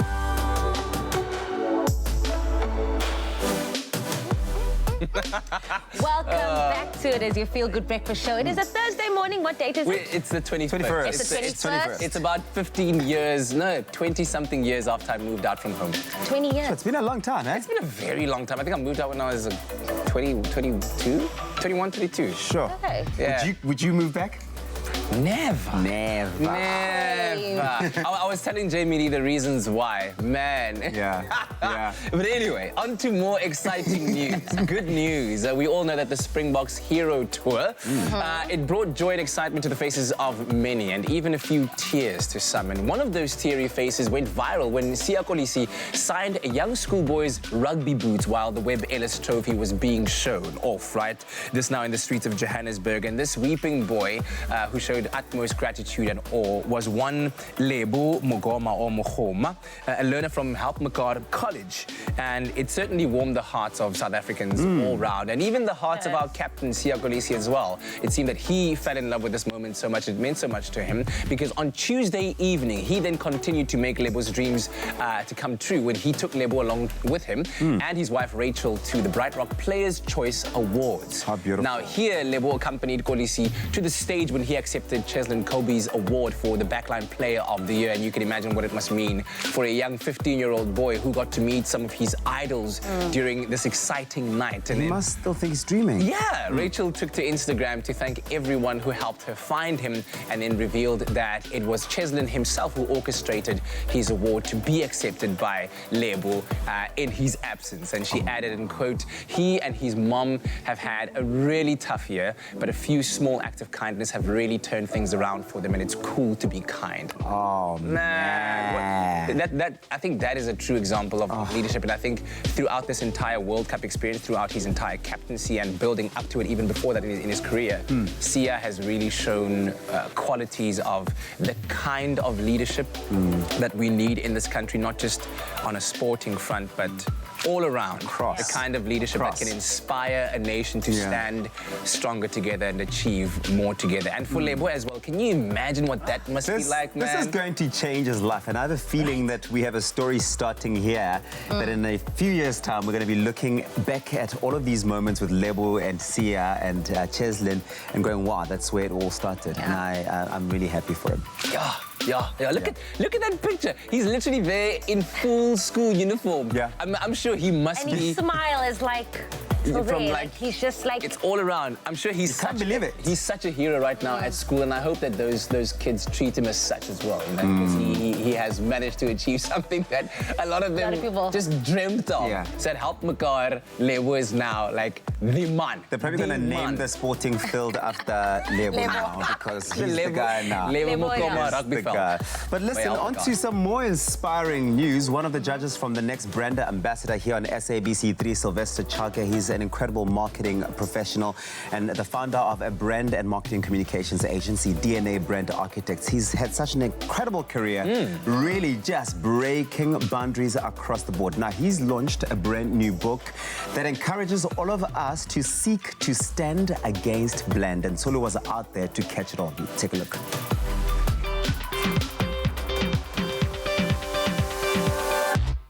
We recently saw him put contestants through their paces in the hit reality show Next Brand Ambassador. There's absolutely no doubt that Sylvester Chauke is a force to be reckoned with in the world of advertising and marketing. Tonight, he gets to add another item to his already long list of achievements, that being of author, as he launches his brand new book titled Stand Against Bland.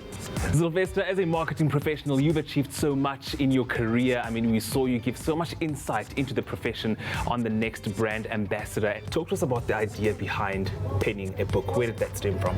So on a daily basis, I get hundreds of messages from social media. Young people asking me, how do I break into the industry? How do you do it? How do you keep relevant? How do you ideate? How do you innovate?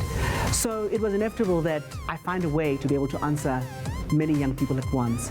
And so the book was a good way of doing that, because within it, there's a lot of nuggets of what one can do, how to approach the space, and how to ensure that you stay relevant within it. And so it was some form of a responsibility to jot my thinking down for other people to benefit from. What inspired the title Stand Against Bland? Stand Against Bland has been a mantra for a big chunk of my career as a professional, because it really just talked to being able to stay different, but also be able to be effective and stand out, and to also look at doing things in a way that inspires. Just do things differently in order to stand out. I think standing against bland to me as Onke means be authentic in a way that is strategically successful. It's about actually saying, you know what, I'm different, I'm bringing in something different, I know I can do it, and I'm here to actually stand. For me, Stand Against Bland is a real movement, you know?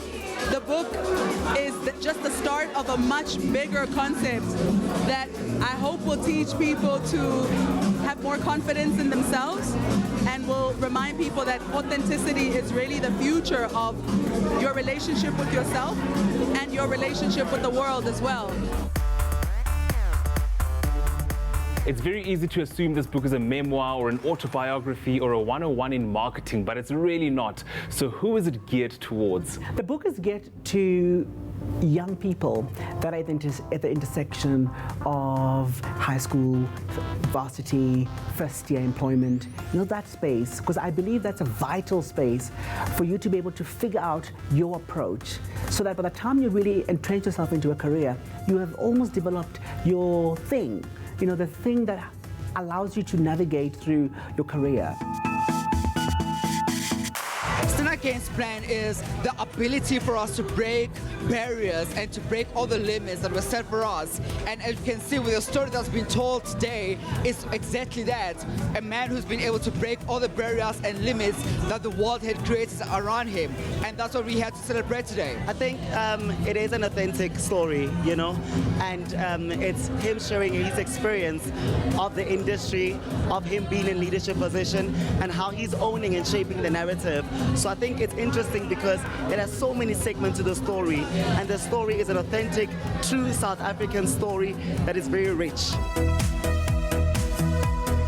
What do you want people to take away when they read Stand Against Bland?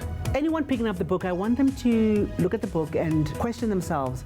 Are they doing things differently? Are they standing out in their area, in their work? And I think read the book and look at ways of maybe I can do things differently. So I hope this book is going to help you find joy in what you do.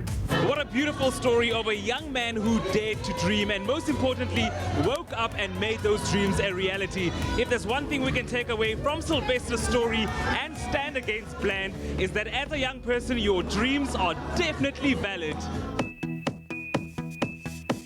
Absolutely inspiring stuff, inspiring us to just seek to be different. Stand Against Bland. Now, time for us to give you a little bit of a giveaway. After undergoing an emergency medical procedure, Kate's outlook on life is miserable. That sounds like a story, but it is a story. Things start to change after she meets the handsome stranger Tom, and her heart begins to open up to compassion, kindness, and gratitude. Now, this is the story told in Last Christmas, a new holiday film releasing in South African cinemas next Friday, Black Friday, the 29th of November. Take a look at this. Since you came back, just like you don't care about anything. I'm a mess. When I was ill, it felt like I'd lost something special. I could sing before. I had all these dreams, but I'm just scared all the time. That's okay. It's normal.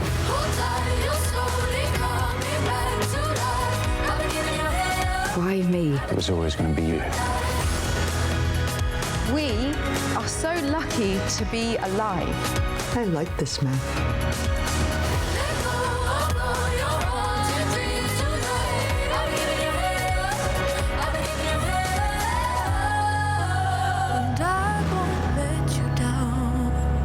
Now what? How was it home? Hell, Mum sung me to sleep. You're the only person who can make being sung to sleep sound like waterboarding.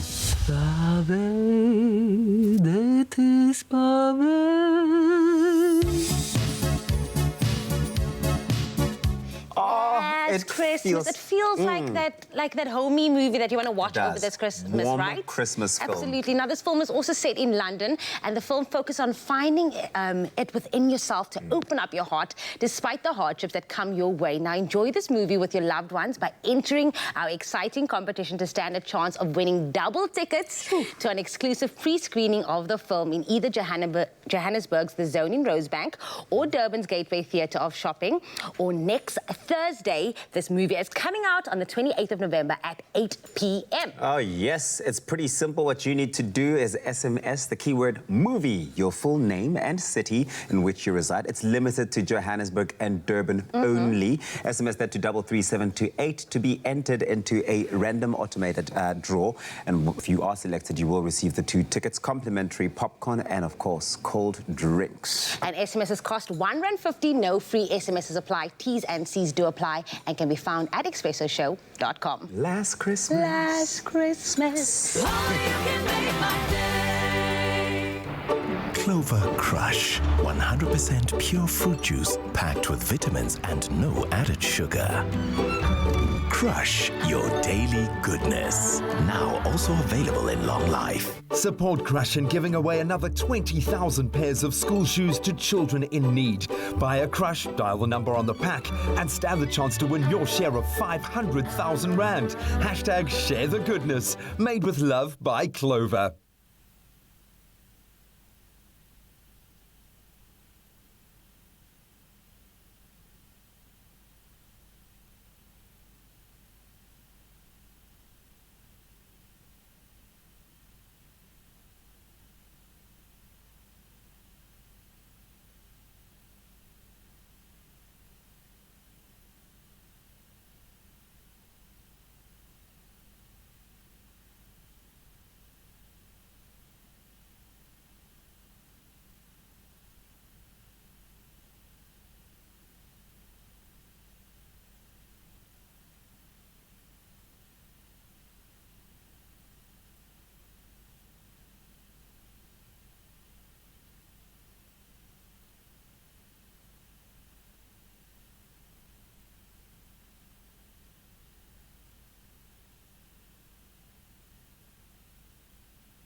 It's my feel-good breakfast show.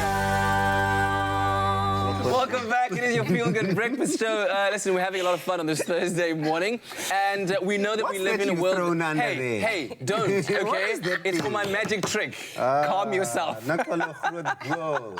Because we all know that we live in a world of clickbait and fake news out there. It's very hard to tell what's real and what's fake, and that's why we've got this new segment called Fake News.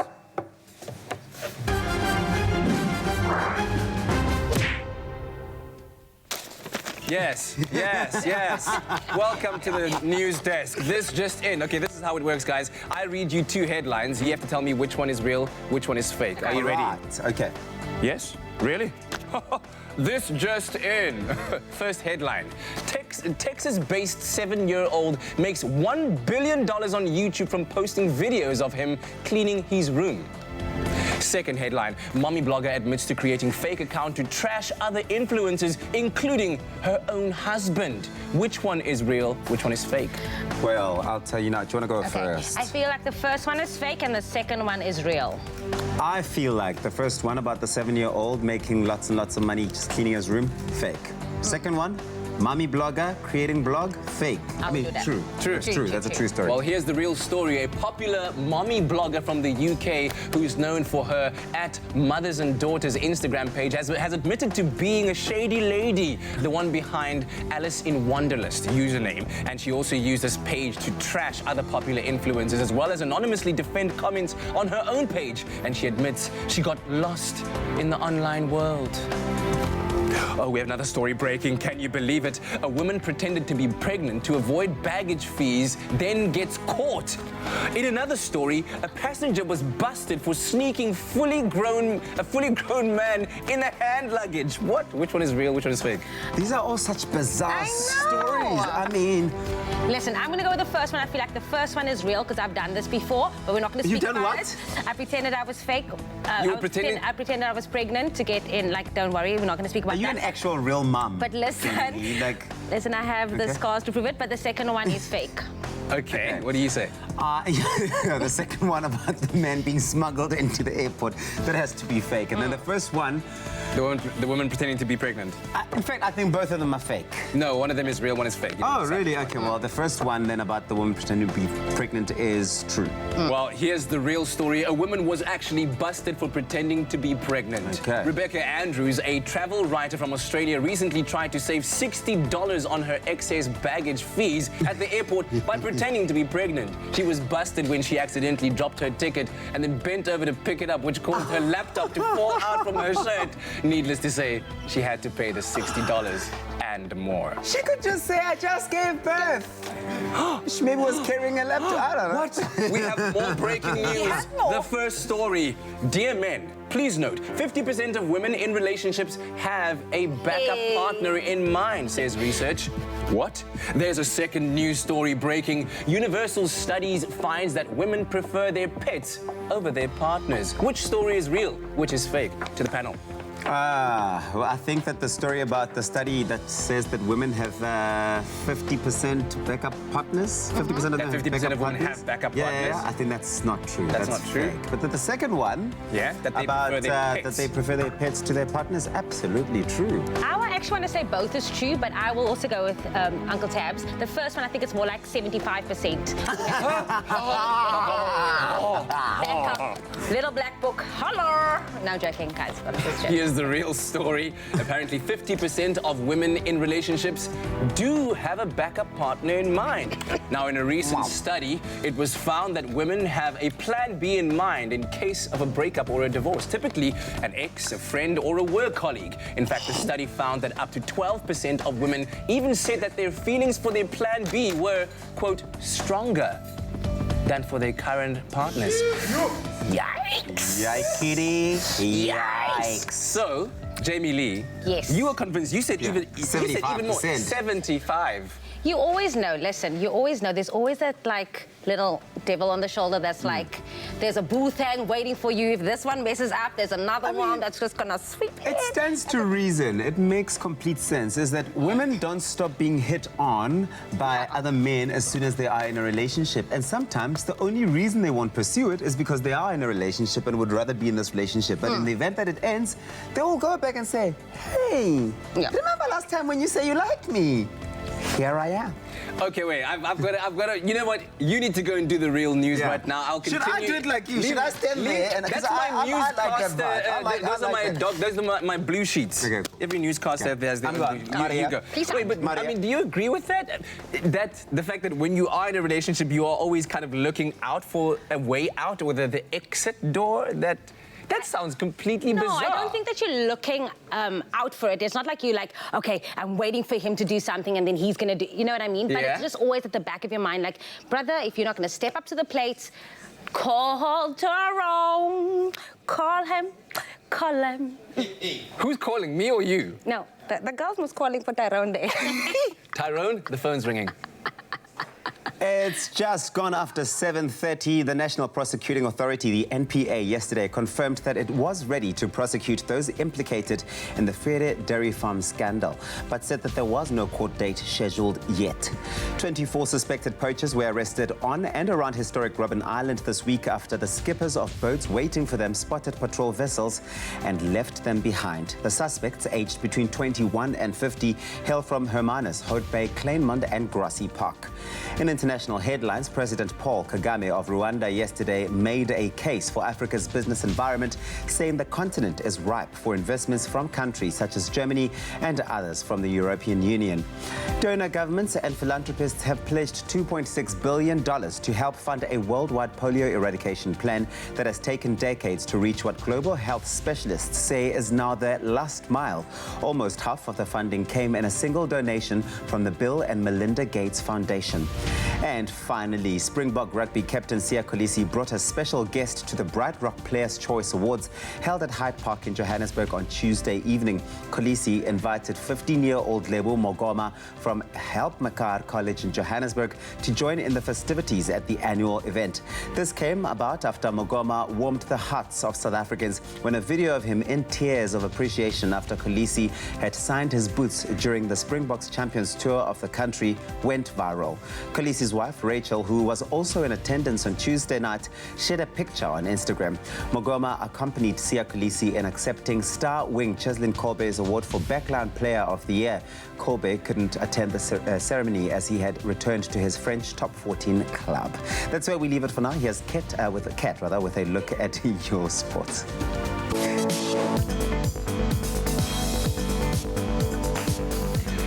Thanks, Tabs. In the latest sporting headlines, SA Rugby yesterday confirmed that Rugby World Cup winning Springboks will be facing Scotland and Georgia in 3 home tests in July next year. Meanwhile, Mzansi Super League action continued last night with the Nelson Mandela Bay Giants claiming a 5-wicket win over Cape Town Blitz at St. George's Park in Port Elizabeth. And finally, news now in that Jose Mourinho has been appointed as manager of the English Premier League club Tottenham Hotspur after it was announced that Maurizio Pochettino has left the club after 5 years at the helm. Well, that's it for your sporting headlines this morning. Let's take one more look at your traffic.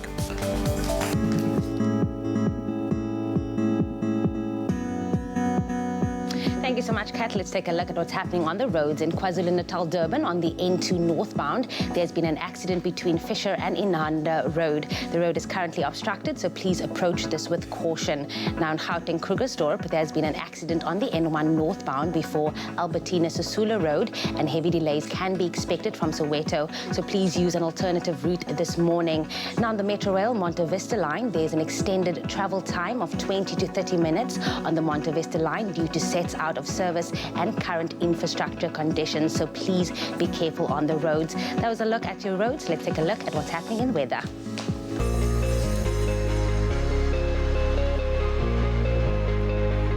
Thank you, Jamie Lee. We've asked you at home to send in your sunrise pictures. Thank you, regular photographer Gary Okamp, for sending in this grey skyline from East London. Today, sunny conditions to partly cloudy conditions can be expected with nice warm temperatures reaching a maximum of 24 degrees. Alan Rudnicki also sent us this spectacular skyline from Stellenbosch, where mainly sunny conditions can be expected with a southerly wind and pleasant temperatures reaching a max of 22 degrees. Beautiful pictures. We can do it again. You still have time. Get it through to us on our Facebook page if you have one. Expresso Morning Show SABC 3. And now we take a look at those temperatures across the country. Polokwane, your low 17, reaching a high of 26. Expected occasional rain coming through as well. And if you're out in Mbombela, a couple of showers are expected over there. 20, reaching a maximum of 28. With the capital city, Pretoria, thunder showers for you today. 17, reaching a high of 25.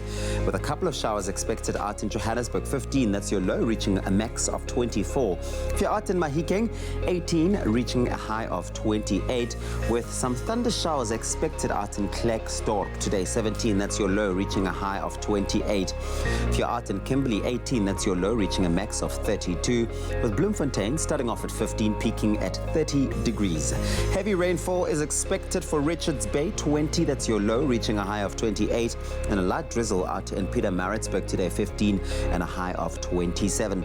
South Africa's playground, Durban, 20, reaching reaching a high of 25, with Mthatha starting off at 10, reaching a high of 28. East London, 15, peaking at 24. Sunny times out in Craddock today, 9, reaching a max of 34. And if you're out in Port Elizabeth, the friendly city, 14, reaching a high of 21. With George expecting that southwesterly wind, it's going at 13 kilometers per hour, 11, reaching a high of 20. If you're out in Sutherland, you've got the lowest temperatures in the country today. Your low is 7, but your high is 26. And sunny times in Cape Town, 14 and 21.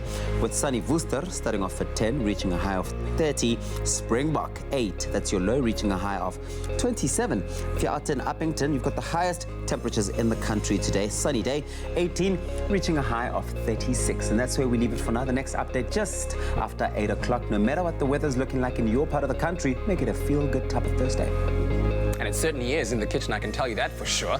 Now, although the ocean covers the vast majority of our planet, it's not easy, or it's not to say that we have a never-ending supply of fish. Unfortunately, we don't. And due to overfishing and poaching, our commercial fisheries have been put under huge strain, along with the ocean falling prey to pollution and dumping, just to exacerbate the entire matter. But fear not, as we're here to show you ways that you can still enjoy fish and seafood while being simultaneously sustainable. That's why Chef Grace Stevens is here to show us how to enjoy this beautiful classic version of fish cakes using a fish that is on the green sassy list, which is hake. And then we're going to be adding some beautiful fresh fennel to it and crisping it up to make it look delicious and beautiful, just like this. I'm very, very excited because why is that I've been going plant-based. Yes. But it's difficult. Sometimes you do feel like, oh, I need a bit of meat like protein, and yes, fish is the most sustainable, I think, and the healthiest way to go about it. It is very, very healthy. Yes. So let's get cracking with this recipe. I'm excited to see how easy it can be made. Oh, fantastic. I've got some hake here, but you can use farmed trout, you can use mackerel, you could use yellowtail, snook. How South African is that? Lovely. Okay. That's lovely. I've got some potatoes. Could you use pilchards then? Yeah. Although they come with their own pre-flavoring as well, but yes, they do. So you don't want so you don't want it to be too overpowering, but of course you could use pilchards. Okay, good. So I'm just mashing my potatoes here just a little bit. So you boiled them to that soft kind of consistency. No, it must be nice and soft. Yes. Nice and soft, so you can actually mash them. And don't cut them too small when you boil them, because otherwise the potatoes absorb all that water, and you don't want it. Oh, and it becomes all mushy. Absolutely, you don't want that. So in goes my fish. Yeah.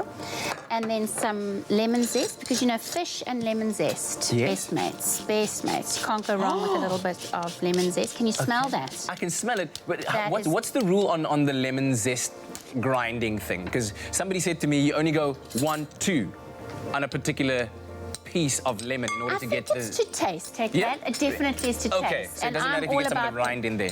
No, well, that's the whole thing. You need... No, you don't want the rind. You want the rind, you just don't want the pith, which is that white bit. Sure, there's so many... So that's why you've got to move... So you've got to move your lemon around as you go, so that you don't get that pith in there. The rind is good, pith not so good. Pith, yes. Pith. It even sounds... Some salt and pepper is going in here, and a little bit of flour. Okay.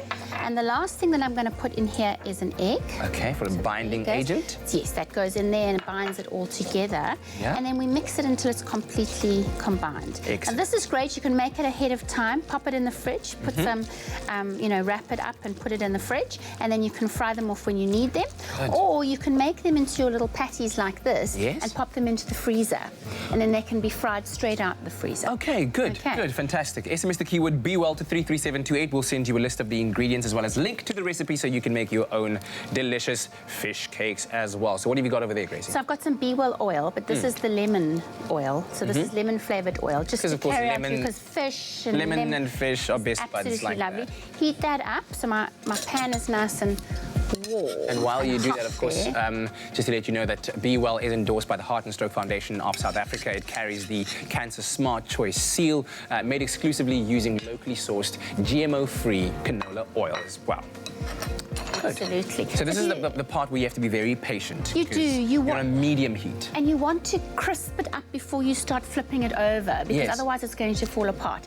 If you want it a little bit crispier, you could take your patty, you can put it in egg, and then you can put it into some nice breadcrumbs, and then you'll get a really nice and crisp, golden crisp on the outside. Mix it up. So the potatoes were boiled. The fish was not pre-cooked? Yes, we cook the fish So it first. was yes. pre-cooked? Everything is cooked beforehand, and then we just pop it all together and mix it into our So nice literally fish cakes. by the time you put it into the pan, all you're looking for is that golden crust on the outside, and then the whole thing will be ready. You don't need to worry too much about that, because essentially you want the center of it to be nice and moist as well, right? You do. You don't want to dry it out. Yeah. This is a quick summer snack or summer dinner. You know, you don't want to slave over a hot stove all day. Let's get into this let's make side our salad. Tartar sauce. Tartar sauce, okay. So our base is our Be Well mayonnaise. Yep. So you put that in. And then we're just going to add some really cool classic tartar ingredients. Which include? Mustard. Yes. Parsley. Yes, good, Chopped up capers and chopped up gherkins. Mm-hmm. And you mix those together. Salt and pepper just to taste. For you. And that's going to be a lovely accompaniment to my fish cakes. I've made a salad here. Consisting of? Fennel, and I've just coated it with a little bit more of that Be Well lemon oil. Okay. Look how delicate this is. That does look You need amazing. to have that crunch. You really need the crunch. Yeah. And then some of my red onions, nicely thinly sliced. Let's have a taste of this tartar sausage. I'm going to flip these babies over. It's lovely. Is that good? Is that to your taste? Really good, yes. Okay. So you need the heat a little bit higher over there. We do need it higher. Just to kind of let it Then go. we No worries. finish it off just like we've done over there. So I've got some that I've made before. And do you want to bite into it? May I, please? Yes, go for it. All right, I'll get a piece of the back part of this so that we can still take a lovely Instagrammable picture. Instagram is the thing. Okay, and then with a bit of the red Have a little onion. bit of fennel with it as well. Fennel for as nice well. some crunch. Oopsie. Careful now. I need to get some of that. My cutlery skills need a bit of work, as you can see. Get on my fork. And then just a little bit of this tartar sauce. Yep. Ugh. I We'll will have not. the whole experience. And are we winning? All the way. Could this like tip you off the plant-based? Or you Oh, just say like a nice occasional light dinner? This is really good, hey? That is really, really good. And the fact that the potato thickens it up quite nicely, so you get a feel that you know, there's a mouthful. Absolutely, of and it's taste that nice you're and getting. tender inside, crispy on the outside. It's just what you want. Wonderful. Make little ones like this and serve it as starters at a party or just as little finger food. It's absolutely stunning. All right, SMS the keyword BeWell to 33728, and there you have it. We'll send you what you need in an ingredients list as well as a link to the recipe so you can make your own fish cakes. Beautiful, nice and crispy, and of course with a size serving of the tartar sauce and the fennel as well as the red onion salad. Thank you very much, Gracie. Well, thanks for having me. Always such a pleasure.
It's my feel-good breakfast show. welcome back. This is your feel-good breakfast show, Expresso, on this Thursday morning. It is so good to be in your company at the start of a brand new day. Now, the festive season is upon us, and with that excitement looming, Woolworths have decided to launch a campaign called Into the New. And with us, we have fashion director and stylist Taryn Oppo, who was the creative lead on the campaign project, to tell us a bit more about this very exciting initiative at this time of year. Great to have you here. Thank you so much. It is super exciting. And it really is, because it's got me so excited. I was just chatting to you earlier on while you were getting your makeup done, that this is a first for Woolworths, and that's why everyone's so excited about it, both at Woolies and outside of Woolies. But tell us about how this campaign was born. So, yes, the festive season is coming and everyone wants to go to the shops and, you know, there's this need for something fresh and new every time you step foot into a store. So Woolworths saw this opportunity to sort of feed that need and launch the campaign, which is a 5-part series. It's a launch of a limited edition capsule every week for 5 weeks. So for the next 5 weeks, you're going to find something new in store, which is super, super cool. Yeah, there is actually a teaser that was launched yesterday that we can have a look at. Oh, let's see. And, yeah, let's actually do that right now. Let's take a look.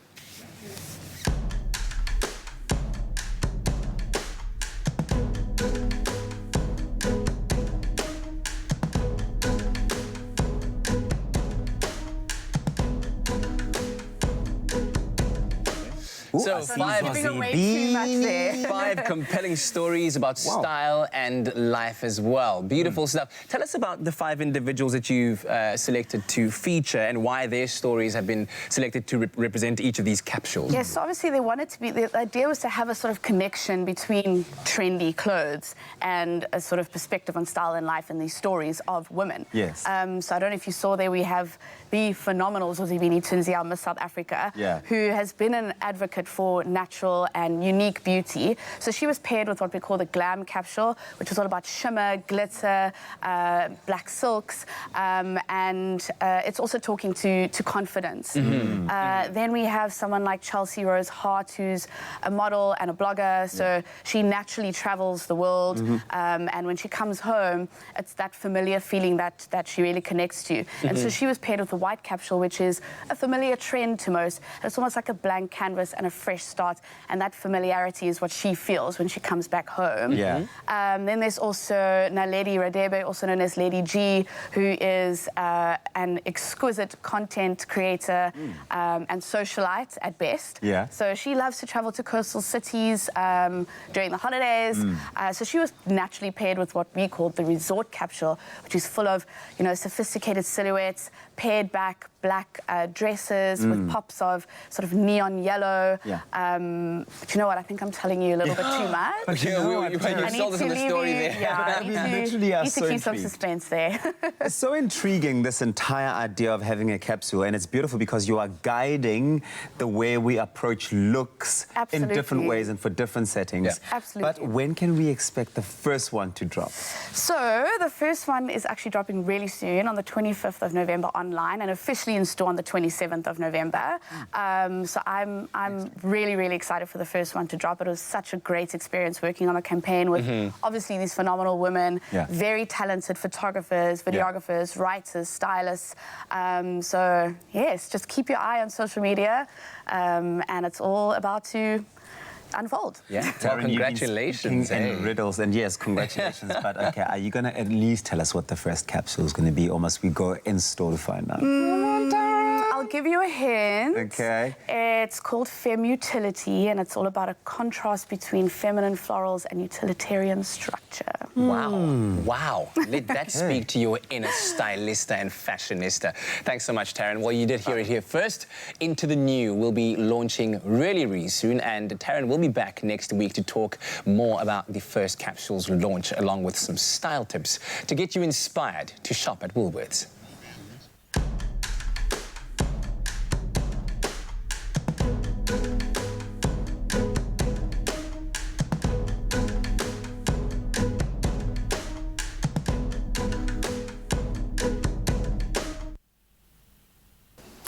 There are so many unspoken and unrealistic beauty rules that women are expected to follow. Smooth skin, no stretch marks, no birthmarks, even tone. The Gillette Venus My Skin, My Way campaign is a celebration of women who are taking full ownership of their skin and are not afraid to show the world the imperfections that they've been conditioned to hide. I'm a Venus.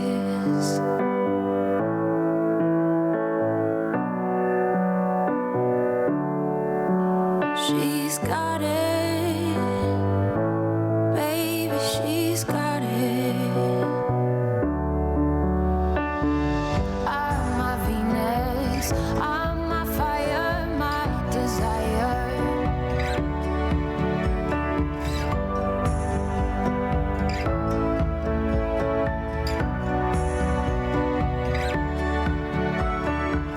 I'm a Venus, I'm my fire, my desire.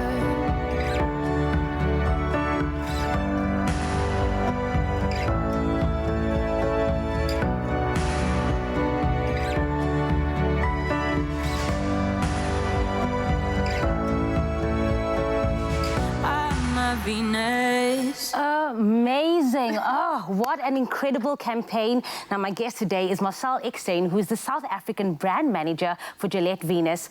Welcome. It is so good to have you here, and I can actually just see the passion and the emotion in your eyes. Tell me, what has motivated this campaign? So Venus has been listening to women always. That's why they developed the female razor. Previously, we had a male razor that they just used to use for women. So they've always been listening to what women want, and this is part of them listening to what women want, and that women don't want to be defined by what the conventions of perfect skin are. So this campaign came about because we're listening to what women want and what they need, and that they don't want to be limited and they want to feel freer in their skin. Absolutely loud and clear. It is so relatable and real. Tell us about the women that has inspired the My Skin, My Way campaign. So each and every story and each and every woman that you'll see in the video has a real story. So it's not just about the skin imperfections, but it's also about the woman behind the stories, because they have real stories of their own. And it's about bringing in the positivity, the skin positivity, and not just the adversities of the imperfection. So you'll see Marika is a very good example of the story behind. I'm looking forward to it, so let's take a look at it. I'm a Venus. My name is Mary, and I was born with knee high. And it's just a large amount of birthmarks. I covered up my whole childhood because I was bullied for a very long time. When the only thing you hear, like constantly, is something negative about you, you start thinking the same way.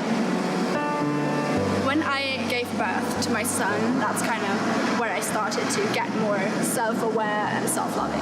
I shifted my way of viewing happiness in life, and that's what made me realize I would never want my son to feel bad about himself, so probably that's what my parents wanted for me as well. That society tried to put pressure on us and gave us a stigma that we had to kind of stick to, but nowadays I feel like the more unique you are, the better. Your imperfection is your perfection.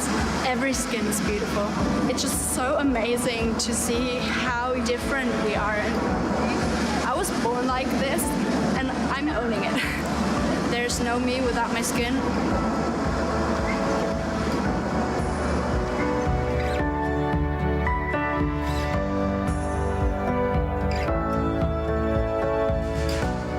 What a beautiful message, Marcel.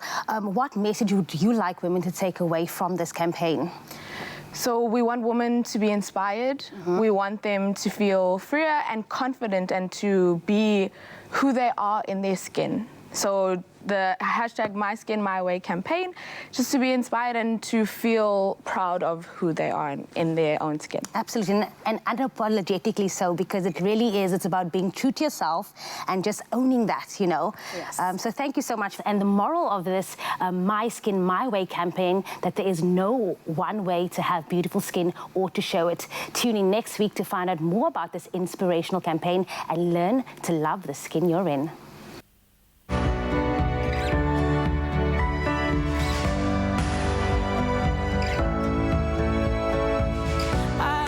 happiness.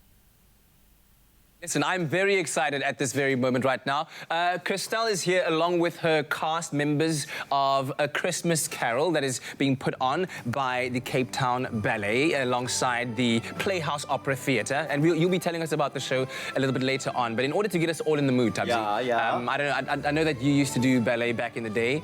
Did I really? Yeah, so you're quite experienced. Look at that beautiful poster. But we're going to get into the spirit of things because, Christelle, you're going to show us how to do 3 basic positions in ballet. Yes. Tabzi, are you ready? Yes. Are you ready? Are you warmed up? We've been working since 6 o'clock. Okay, so I'm you're sure we're warm. warm enough. Okay, so I'm going to, excuse me, I'm going to lift my dress a bit so you can problem. see. I'll lift mine. But we're going to stand with our feet turned out. Okay. Heels together, that's right. together. Good. Yes, and you're going to bend your knees, just like that. Bend your knees. Muscle pull down here. And that, gentleman, is called a plie. So it's a Plie. Yes. that Can is everyone called a plie and plie? Plie. Are you There we plieing, go. Mr. Cracker? Yeah. He's And the second one is a tendu, which from the same position, you'll just stretch your foot out in front of A you. tendu. Yes, but you must turn out these legs. Oh, there. And don't overcross, it must be right in front. Right in front. Tendu. Yes, good. Straighten that knee. Yes. Tendu. So plie. Plie and tendu. That's correct. Okay. And the next thing is an arabesque. Arabesque. So I'll need a little bit of space for this one. Okay. Right. So you're going to stand. This is also a tendu. And you're going to lift your leg arabesque. Oh, this is a beautiful Reminds me of one. Giselle. Yes, exactly. So this is a beautiful one for us to go into an ad break. So the show is called The Christmas Carol, featuring the Cape Town City Ballet, and we're going to go to an ad break now, holding our arabesque. Okay, deux, trois, arabesque. You just hold it. You don't Hold move. it, hold it, clench the buttocks, hold it, hold You it. need to turn out your foot. Très bien, yes, hold it. There's nothing smoother than winning when you buy Tropika. Buy any size and your favorite flavor of Tropika in fresh or long life. Find the unique code behind the label or the sticker. Then follow the entry details on the pack and you could win daily prizes of airtime, cash, LG Q60 smartphones, 55-inch LG UHD smart artificial intelligence digital TVs, steam dishwashers, Caribbean tan hampers, or guest watches. That's more than 100,000 prizes. Tropika, nothing smoother.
It's my feel-good breakfast show. All right, everyone, we're going to go plie into a turn. Yes, exactly. There we go. Okay, yes, we're sharpening up on our ballet moves. The Cape Town City Ballet is here. They've got a show starting off on the 14th of December here in Cape Town. At the Artscape Theatre. At the Artscape Theatre. It's called A Christmas Carol. Absolutely beautiful. The poster looks amazing. I'm sure that you're going to love seeing it. And we're going to have an excerpt from the show here on your Feel Good Breakfast show. But while I sharpen up on my pliés, my arabesques and turns, let's quickly take a look at the morning's headlines. And we take a look at those morning headlines at 8 o'clock as we step into the third and final hour of the show.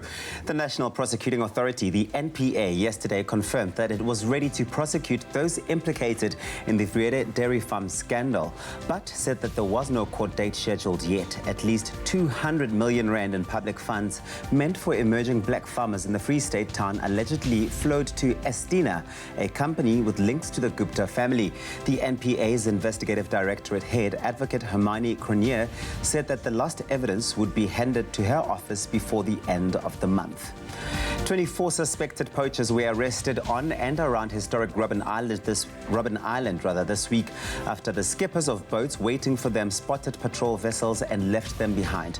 Police spokesperson Siyabulela Malo said that they and the Department of Environment, Forestry and Fisheries had acted on information received about possible abalone poaching around the island. The incident happened around 2 o'clock on Tuesday.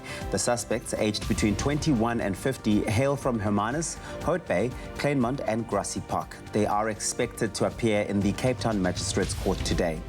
In international headlines, President Paul Kagame of Rwanda yesterday made a case for Africa's business environment, saying the continent is ripe for investments from countries such as Germany and others from the European Union. He was speaking at the G20 Compact with Africa Investment Summit held in Berlin. G20 Compact with Africa is an initiative launched in 2017 to promote private investments in Africa, and currently 12 African countries, including Rwanda, have joined it. Kagame commended Germany Chancellor Angela Merkel's leadership in prioritizing investment from the German business community.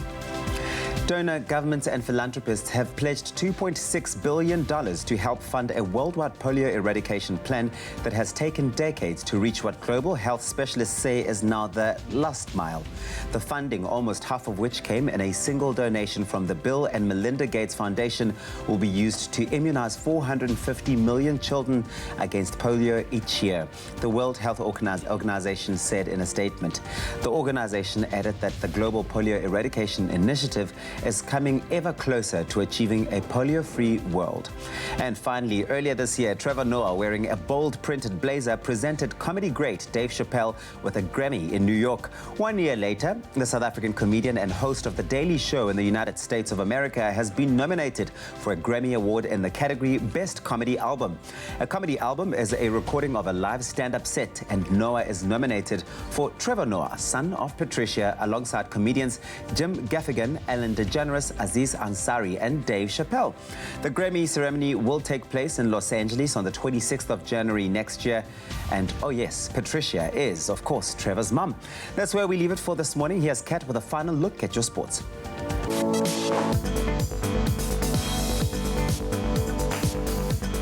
Well, here's taking a look at those sport headlines this morning. SA Rugby yesterday confirmed that the Rugby World Cup winning Springboks will face both Scotland and Georgia in 3 home tests in July next year. The Boks will play Scotland on the 4th and 11th of July and host Georgia in historical first home test on the 18th of July. SA Rugby will confirm the venues and kick-off times of the 3 matches at a later stage. In cricketing news, Mzansi Super League action continued last night with the Nelson Mandela Bay Giants claiming a 5-wicket win over Cape Town Blitz at St. George's Park in Port Elizabeth. Giants skipper John Smuts guided his team to victory after reaching 73 runs from 51 deliveries. Marco Murray then added 40 from 20 balls to take his team to the top of the standings. Now, Cape Town Blitz moved to 2nd place, and today's Mzansi Super League fixtures will see the Tshwane Spartans up against the Durban Heat at 5:30 p.m. And then finally, Jose Mourinho has been appointed as manager of the English Premier League club Tottenham Hotspur after it was announced that Mauricio Pochettino has left the club after 5 years in charge. Mourinho, who previously coached Chelsea and Manchester United, has signed a contract with the club until the end of the 2022-2023 season. So I guess special times ahead for Tottenham Hotspur. Right, now let's take a quick look at your traffic.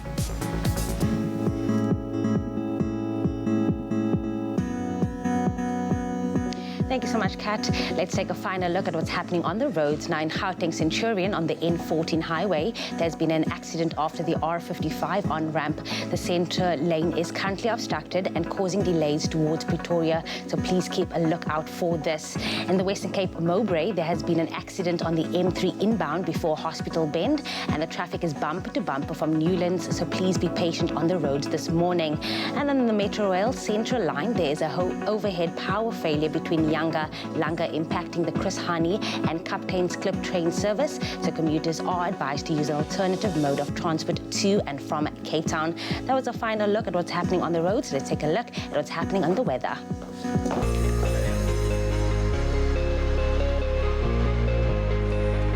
Thank you very much, Jamie Lee. We take a final look at your weather, but first, a final look at those sunrise pictures we've asked you to send through. Thank you so much to Leanne Potgieter for your sunrise from Boons in the northwest, and Nombulelo Gama for your beautiful sunrise from Soweto, Kurt Kruger for your sunrise from Cape Town, JP Malherb for your sunrise picture from Robertson, how beautiful, as well as Gary Okamp for your grey skyline from East London.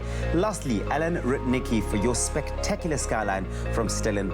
We do it bright and early again tomorrow morning, so please be sure to send those pictures through to us on our Facebook page. That hashtag is Expresso Show. And now those final temperatures for the country, starting off in Polokwane, 17, reaching a high of 26 with occasional rain expected over there.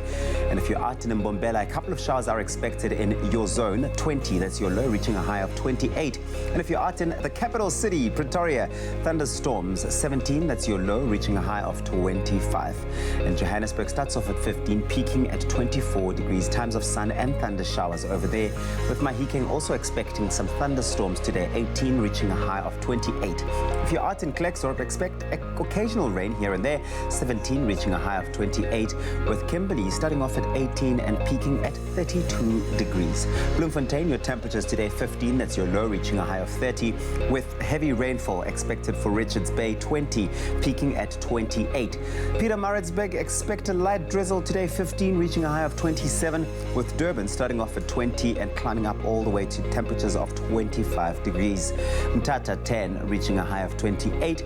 East London, 15, that's your low, reaching a high of 24. Sunny times in Craddock today, 9, reaching a high of 34. The Friendly City, Port Elizabeth, sunny day today, 14, reaching a high of 21. If you're out in George, you've got that southerly wind going at 13 kilometers per hour, 11, reaching a high of 20. With the lowest temperatures in the country, that's for you, Sutherland, 7, reaching a high of 26.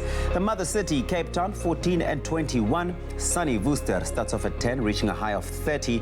With sunny Springbok at 8 and 27.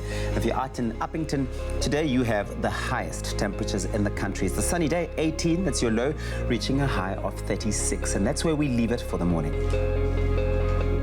Well, we're quite excited, I've got to tell you, because the Cape Town City Ballet is here, and in collaboration with the Playhouse Opera Theatre, in partnership with them, they are putting on an enchanting ballet quite fit for the festive season. It's called Christmas Carol, the story of Scrooge. And I've got with me here Debbie Turner, CEO of Cape Town City Ballet, as well as Christelle Patterson, who is teaching us those lovely ballet moves a little bit, or positions early on. I need to get that right. The ballet positions. It's great to have both of you here this very exciting time for Cape Town City Ballet, and a very busy time, I'm sure it has been for you over the past couple of months, putting this entire production together, which will be making its way to Durban. Yes, to correct. The Playhouse Company. Yes. Tell me about the decision to bring this production to life. Well, you know, there are typical Christmas ballets that many ballet companies around the world do, and they're all very beautiful ballets, the Nutcracker being one of them. And I chose for this year to do something different that the company did many, many years ago, but it has been restaged by the original choreographer, Veronica Paper, and it's a lovely story about triumph of goodness over greed and adversity. And we have Marcel Meyer in our leading role as Scrooge, which is really wonderful. You know, he's a well-known actor in South Africa. And it's just, it's eye candy, but it also teaches lessons. Wonderful. Yes. Christelle, tell me a bit more, if you could color in that story a little bit more. A lot of us didn't grow up with the story of Ebenezer Scrooge, so we don't really know too much about it. But color that story in and tell me about your particular character as well and how you're involved. So the story is about a man named Ebenezer Scrooge, and he is visited by a ghost, his ex-business partner. And this ghost tells him that he better change his ways or he'll end up not so good place. So 3 ghosts visit him that evening, the ghosts of Christmas past, of present, and of future. I play the future spirit. Yes. And he goes on a journey through his life of past things that have happened to him, what's happening at that time, and what is going to happen to him. And he ends up changing his ways and becoming very generous with all his money, and he ends up living a really good life. And finally make it onto Santa's good list. Absolutely. Tell me a bit more about what it takes to put a show like this together, from not just a directional point of view, from a leadership point of view, but also as a dancer in the show. The pictures look absolutely wonderful. But tell me about, I'm sure it's strenuous, rehearsal after rehearsal, choreography, as Debbie was saying, put together by Veronica Paper. Yes, it's a huge cast, and there's so many different characters. So a lot of people are cast for maybe 2 to 5 different roles that they have to do. So to be in all those rehearsals is quite strenuous, especially for your brain when you're learning the choreography, and for the choreography to stay on your body. Yes. But once repetition is always good, you just have to be... You have to concentrate and just be there every single day and just go through everything so that you're 100% sure what you're doing. Excellent. And I'm sure some hundreds of costumes will be making their way down to Durban in a massive truck in order to accommodate that performance over there at the Playhouse Opera Theatre. But you're also doing something special there. You've got a children's cast. Yes, so there is the Cratchit family, the poor Cratchit family that is part of the story. Yes. And they have a number of children. And one particular character, Tiny Tim, who's sort of has walked with a stick, and then 5 other children. So we chose to draw the cast, the children's cast, from the local dance studios. Wow. So we auditioned there because, well, it's lovely for the community to feel involved. Exactly. And so we've chosen children in Durban, and then the children for the Cape Town cast are also. There's 3 casts in Cape Town and 2 casts of children in Durban. So it's wonderful to engage with the local dance community. Yeah, and I'm sure they'll be very excited to be part of such a huge production on such a massive scale. And it's also the role modelling thing. The little girls will see Christelle and the little men will see Ivan and the other men, and they're inspired. They're inspired by, what they see. So once the run is done, 6 to 8 December at the Opera Theatre. This is now in Durban, in the Playhouse Theatre, Where yes. then? Then it gets back in the truck, all the stuff, and we come back to Cape Town, and we open in Cape Town on the 14th of December. So there's 3 performances in Durban.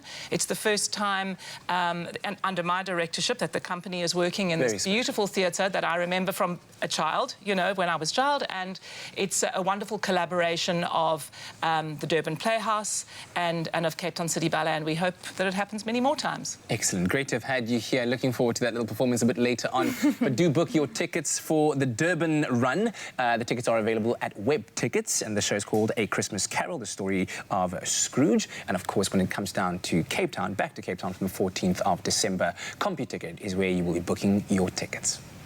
Well, the feel-good certainly doesn't stop flowing on this beautiful Thursday. Thank you once again for choosing to be with us and waking up on the right side of bed. We're about to talk baby talk, baby talk.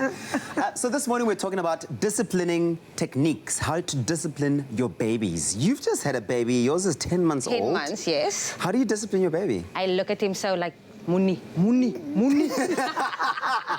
Does it work? Does it work? Not at all, because I end up laughing. I'm like, Muni, How did you discipline yours, Princess? Oh, my boy, no, I don't talk too much. Yeah? You don't talk? What do you do? What do you do? I just look at him once, and then you know after that what is coming. Okay, well, what's certainly coming is maybe the better techniques on how to discipline your baby's beg for is a specialist at that, and I suppose we do need a bit of a professional sort of guidance when it comes to that, but we'll see you after this. Princess, please, a cappuccino for me. What would you like? A cappuccino as well, Mama. Go fill up your cups. Only the highest grade Arabica beans. McAfee, great coffee, simple. See you after the break.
Welcome back. This is your Feel Good Breakfast Show. It's a Thursday morning, and we certainly do appreciate having you in our company at the start of a brand new day. Now, of course, you heard the music. It means it's baby talk time.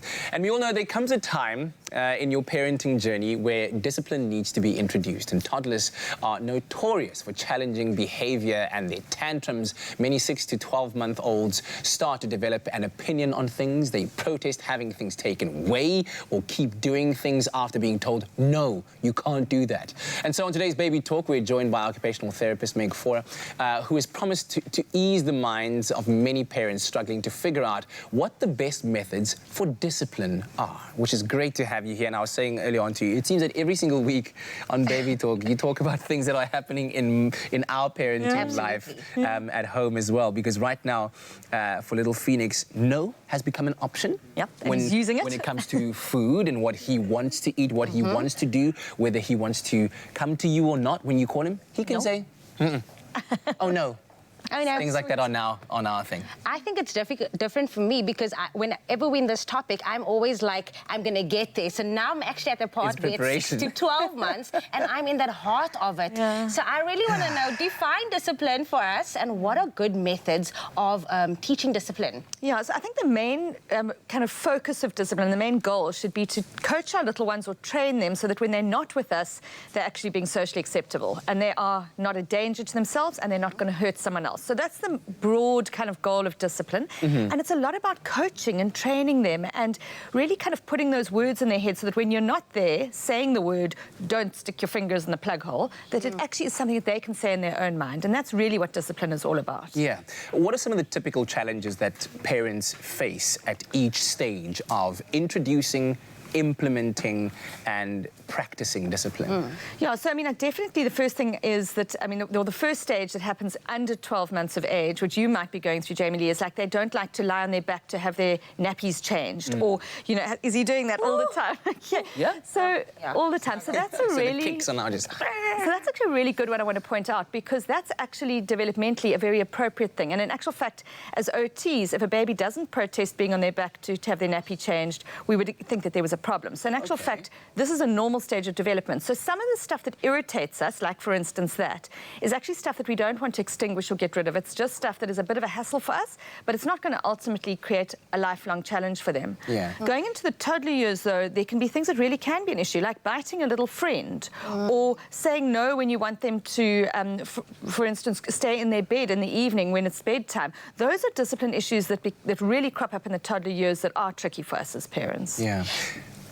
Yeah, so what underlies this behavior? And like, you know, the tantrums, you say sometimes they say, you're just throwing a tantrum. But now what contributes to those tantrums, you know? Yeah, so there's a couple of things you need to consider as a parent. First thing is the organic. So always go back to, are they getting sick? Because when little ones are getting sick, they get irritable, they're more likely to throw temper tantrums. Yeah, no way of expressing themselves otherwise. They don't have the vocabulary to say, I am not well. Exactly, and their behavior goes out the window. If they are hungry, and that's a big one. Like often we'll be in the shops, we're busy shopping at the end of the day, and we're standing in that kind of exit aisle, and they're all screaming and shouting about wanting sweets, but they're just hungry. Yeah. Another one is tiredness. If little ones are tired and overstimulated, they're going to throw a frothy. And then you've got the two classic toddler ones. One is frustration, like they want to do something and they can't get it done, so they'll throw themselves a temper tantrum. And the other one is pure willfulness. They just want to assert themselves, which is exactly what Phoenix is doing. He's found the word no, and he wants to make sure that he has an identity and an autonomy, so he's asserting himself. And that then clashes with mom and dad who've got an agenda with, you've got to get dressed for school, you've got to, you know, whatever it is. So, and that's very often what comes up in the toddler years. Yeah, and then Monique, she's now got him into sitting in the naughty corner, which works. I'm still learning how that works. But is that typically one of the first things one does in order to kind of, because it's punitive, it's a punishment, it's punishment. It's punishment, yeah. And I wanted to understand where that kind of conflicts with, you have to understand that your child is developing a personality. And for the first time, they get to see things from their point of view, and they're trying to say, this is the world around me, this is how I interpret it and how I want it to work, just like any other person needs to do. How much of understanding needs to go into that from a parent point of view to say, but my child is developing a personality. Yeah, autonomy. So Erickson, who's one of our psychology theorists, talks about one of the challenges of toddlerhood is either you emerge with autonomy, feeling strong about yourself and a good sense of yourself, or you emerge with doubt. And our biggest role as parents is to make sure our little ones emerge with autonomy. So part of that is to say that I'm not going to sweat every single thing, because if you mind down with every single thing that your toddler's going to do, you take away their autonomy and you're going to be fatiguing yourself. You're going to be chasing down every single little thing. That's true. So my number one thing, before you start with discipline, the first thing is to pick your battles with toddlers. So don't chase down everything. Like, for instance, if your toddler wants to wear pajamas to school, let them. Okay. Let them. It's not the end of the world. However, if he wants to swim in the swimming pool without water wings on and he can't swim yet, that you have to chase down. So I always say, choose your health and safety issues. So if they're going to hurt themselves, hurt another person, or if it's unkind, those are the things you need to chase down. But whenever possible with the toddler, give them a little bit of leeway to be able to actually choose what they're going to do. So that's step number one in discipline. So I guess, Phoenix, you're allowed to unpack the cupboards from now on. Exactly. He's exploring. Do it. Oh, wow. Interesting and enlightening conversations. Listen, send through your comments on Expresso Morning Show SABC 3, our Facebook page. We're talking about disciplining your little ones, especially in those younger years. Please give us some advice on how you've gotten it right. Maybe you're facing certain challenges. Meg is here for you. Now, for the third year in a row, Clover Crush is embarking on another journey to share the goodness. What's their mission, you ask? Well, to donate another 20,000 pairs of Smart Step school shoes in 2020 to children in need. Now, the response from all of you, our viewers at home, has been absolutely overwhelming. But there is one person in particular that we'd like to mention this morning. According to Stats South Africa, around 70% of school children walk to school barefoot or with damaged school shoes. 70%. That is a scary number. But then there are kids out there that don't want to damage the pair of shoes that they already do have, like Octavia Kurels Mashaba from Phalaborwa, who posted this heartfelt comment on our Facebook page. She says, I walk long distance to school and my shoes get ruined easily. I can relate to the kids who walk to school barefoot because I have a single mom. If she doesn't have money to buy me a new pair of school shoes, then I walk barefoot. Thank you very much, Octavia, for being brave and for sharing your message with us. And that's why we are calling on all of you at home right now to show your compassion in a bid to better understand the difficulties that many learners, 70% learners, face on every single day in South Africa. Help us spread the message, help us spread the goodness, and leave your shoes at home today. Take part in this Crush Barefoot Challenge. Now, what we want you to do is take a picture of that, share your images and your stories with us on our Facebook page, Expresso Morning Show SABC 3, and use the hashtag Barefoot with Crush. You can also help by buying your favorite Crush and following the details on the back of the pack. Go on. It's on all of us to help give kids across the country the confidence that they really do need to walk with a spring in their step. Remember that a little goodness can go a really long way. Support Crush in giving away another 20,000 pairs of school shoes to children in need. Buy a Crush, dial the number on the pack, and stand the chance to win your share of 500,000 Rand. Hashtag Share the Goodness. Made with love by Clover. I tell you what, we're having so much fun in studio this morning. We've got the Cape Town City Ballet here joining us, the cast members of A Christmas Carol, the brand new show that'll be on in Durban at the Playhouse Opera Theatre from the 6th until the 8th of December. Debbie Turner's here, the CEO of the Cape Town City Ballet, to introduce us to some of the characters that you might encounter on the stage when you go and see the show. All right, so introduce us to the characters, Debbie. Right, so these characters are all part of the Christmas feast in one of the acts, and Kolekile Biyongo is the famous Christmas cracker. He has a friend, Christmas Cracker, but who's not here today. We just brought you one of each. Yes. Does anybody actually end up cracking them? Oh no, okay. Absolutely no. And choreographically he's a little bit limited inside the Christmas cracker, but it's all about the story. Yes. And then we have our two Christmas puddings, Danny and Taryn. Delicious. As you can see, the arms are inside. Yes. And you can imagine it looks very beautiful and colourful on the stage. stage. And then we have Kayla, who's a sugar stick. She's one of 2 sugar sticks in the Christmas feast. But then there is the lead character of the mince pie, which happens to be you this morning. No. There we go. I'm just putting on the costume. Definitely the most important part of a feast is the mince pie. Don't you agree? So thank you very much for agreeing to do the role. I appreciate it. My pleasure. And looking forward you'll be to coming being to Durban. Scrumptious. Yes, I'll be in Durban. No, I won't. Please, I won't. But there'll be somebody much better suited to stand in this costume and to entertain you with some beautiful ballet, which we'll have also after the break in a very short performance. So stay tuned for that. Everybody ready for our plie? 3, 2, 1. Delicious.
It's my feel-good breakfast show.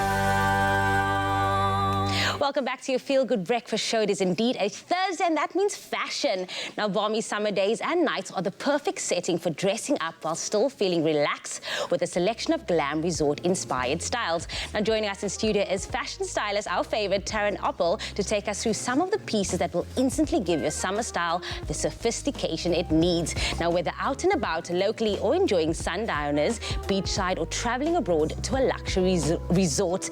Taryn, listen, what exactly is Glam Style Resort, and exactly how do we showcase these pieces? So when I think of the word resort, I think of a holiday. Yes, I think of cocktails. I think of being relaxed. So it is really about that. It's about simple silhouettes. It's about the basics, but then upping the ante with pops of color and really elevating your look with interesting accessories. So, for example, this taper trouser right here is super sophisticated. It's something you might even wear to the office. Oh, I love that. But the minute you sort of give it a tonal look and pair it with all white, it immediately sort of ups the ante, as they say.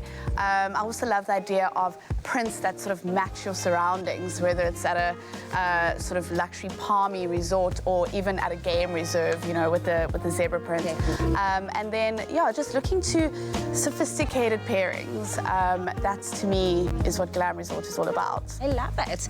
I like that it's just so sophisticated, like you were saying, and there's also a lot of prints and bold color statements. But now the best thing, and I always say this, is to accessorize. So how do you then best accessorize these like sophisticated, simple, even starting off with a white number over there, how do you then best accessorize an outfit like that? I mean, if you take all the accessories away from this grid, you're left with very, very simple pieces. So I think that the most sort of luxurious way to accessorize your look is with animal print accessories.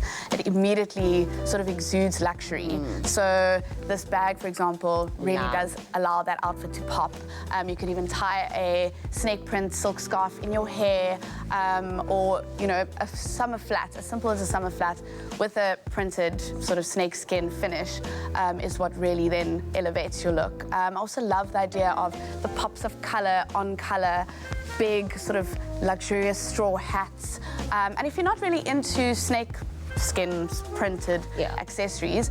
Another classic wear is with tortoiseshell. So on that side you can see the detail on the handle of the bag, the buckle of the belt, the sunglasses. It is a really classic finish. You are definitely going to make us look extra when we're going on holiday. But for those of us that's not fortunate enough to be going on holiday, what are some key items that you would say would be important to pack if you are going locally or internationally to a glam resort? So I love the idea of a capsule. It obviously allows you to pack light that way.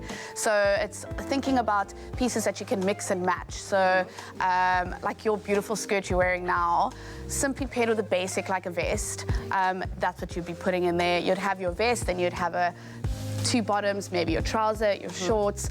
Those cover-ups are also great for your full-piece swimming costumes that could then turn into sort of bodysuit.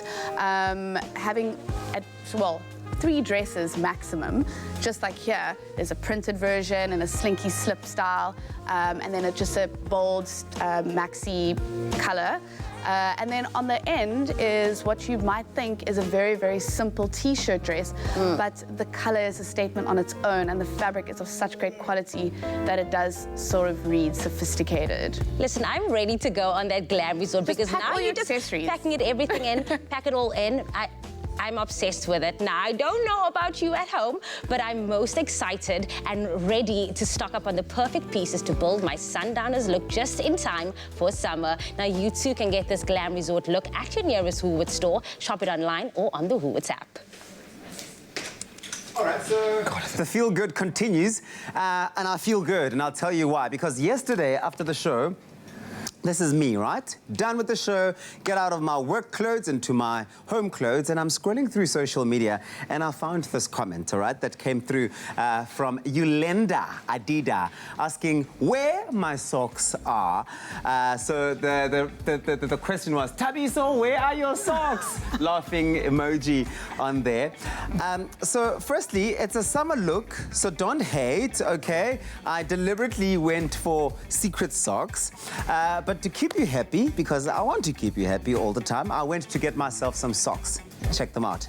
These socks here. We are styling, we are voguing. And it actually worked out so perfectly because when you spend 150 Rand or more at McDonald's, you get a free pair of socks like this. So if you want to look cool like me right now and keep your dearest Yolanda, my dear, happy, please go get yourself a meal at McDonald's and get a free pair of socks when you spend 150 Rand or more. So, Yolanda, my dear, are you happy, my sweetie? I mean, have a look at this. We're styling.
It's my feel-good breakfast show.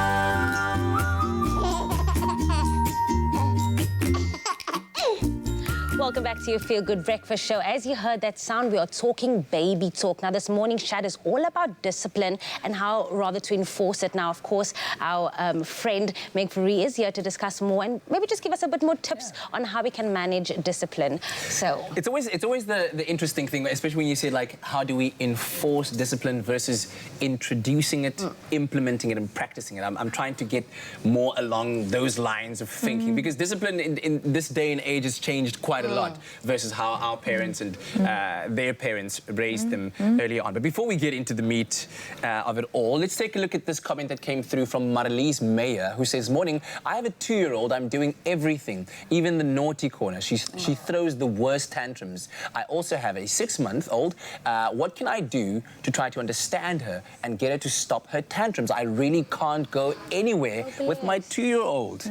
Wow. Yeah. No, so tantrums are hectic, and this is the age for them. So what I want to do with this situation, and what you should be doing with tantrums, first of all, start with the organic, like I said just now.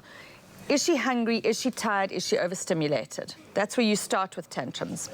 Next thing, and it's probably none of those. Wait, how do you tell if she's overstimulated? So that's like you've been at a birthday party, it's time to get in the car and leave. She's had lots of stimulation, she throws a frothy then and there. Yeah. So she's probably overstimulated. Yeah. So and is that the equation of if she's 1 year old, about an hour's worth of stimulation is adequate. 2 years old, 2 hours. Anything more than that means overstimulation. Absolutely, exactly. Cool. So just watch how much stimulation is going on.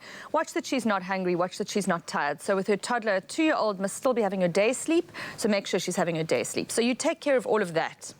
Then, with toddlers, temper tantrums usually happen for one of two reasons, which I mentioned just now. One is frustration, and in this case, she's got a 6-month-old who's very cute. And that often happens that the 2-year-old then starts to play up in order to get attention because they're frustrated around not being understood or not getting enough attention. So there is that aspect as well. And then the third aspect is that the toddler is just asserting herself and she's throwing temper tantrums because she wants something now and she's not getting her way. So how do we deal with that? The first thing you do when a little one throws a temper tantrum is you get down on their level. So you get down, you hold their hands, you look them in their eyes and you say, I know that you want whatever you think they want, or I think that you might be feeling wada, wada, wada. So the reason we do that is we start with getting into their head so they feel understood, because that takes away the frustration and lets them feel understood. So that's first thing. Can I give you a cuddle? You're going to try that. Now, both of those techniques, if the baby's having a temper tantrum, are not going to work. But we always start there so that they feel that they've been understood. Because the next step is something that can feel quite harsh as a parent. And that is that we actually walk away from them while they're having their temper tantrum.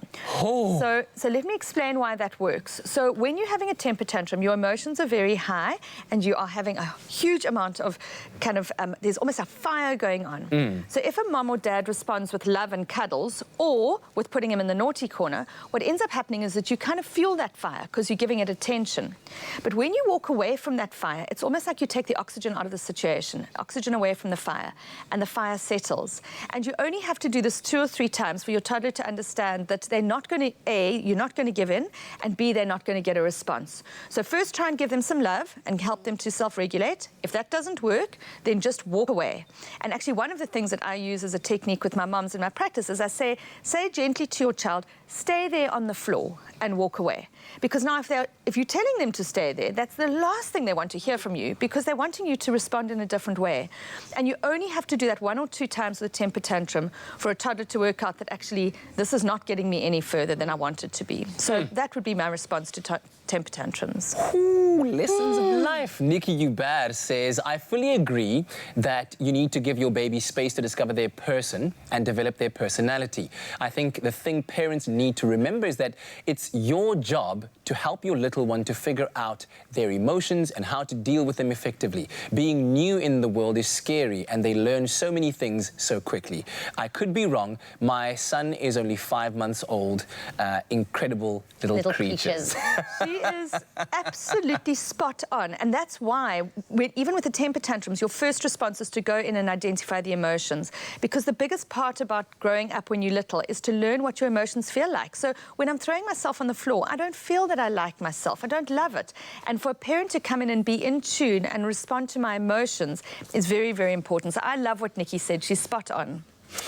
I've got a question to ask, rather controversially so. Are we past the point of spare the rod, spoil the child? Is that old school, irrelevant, not applicable to modern day discipline? Yeah.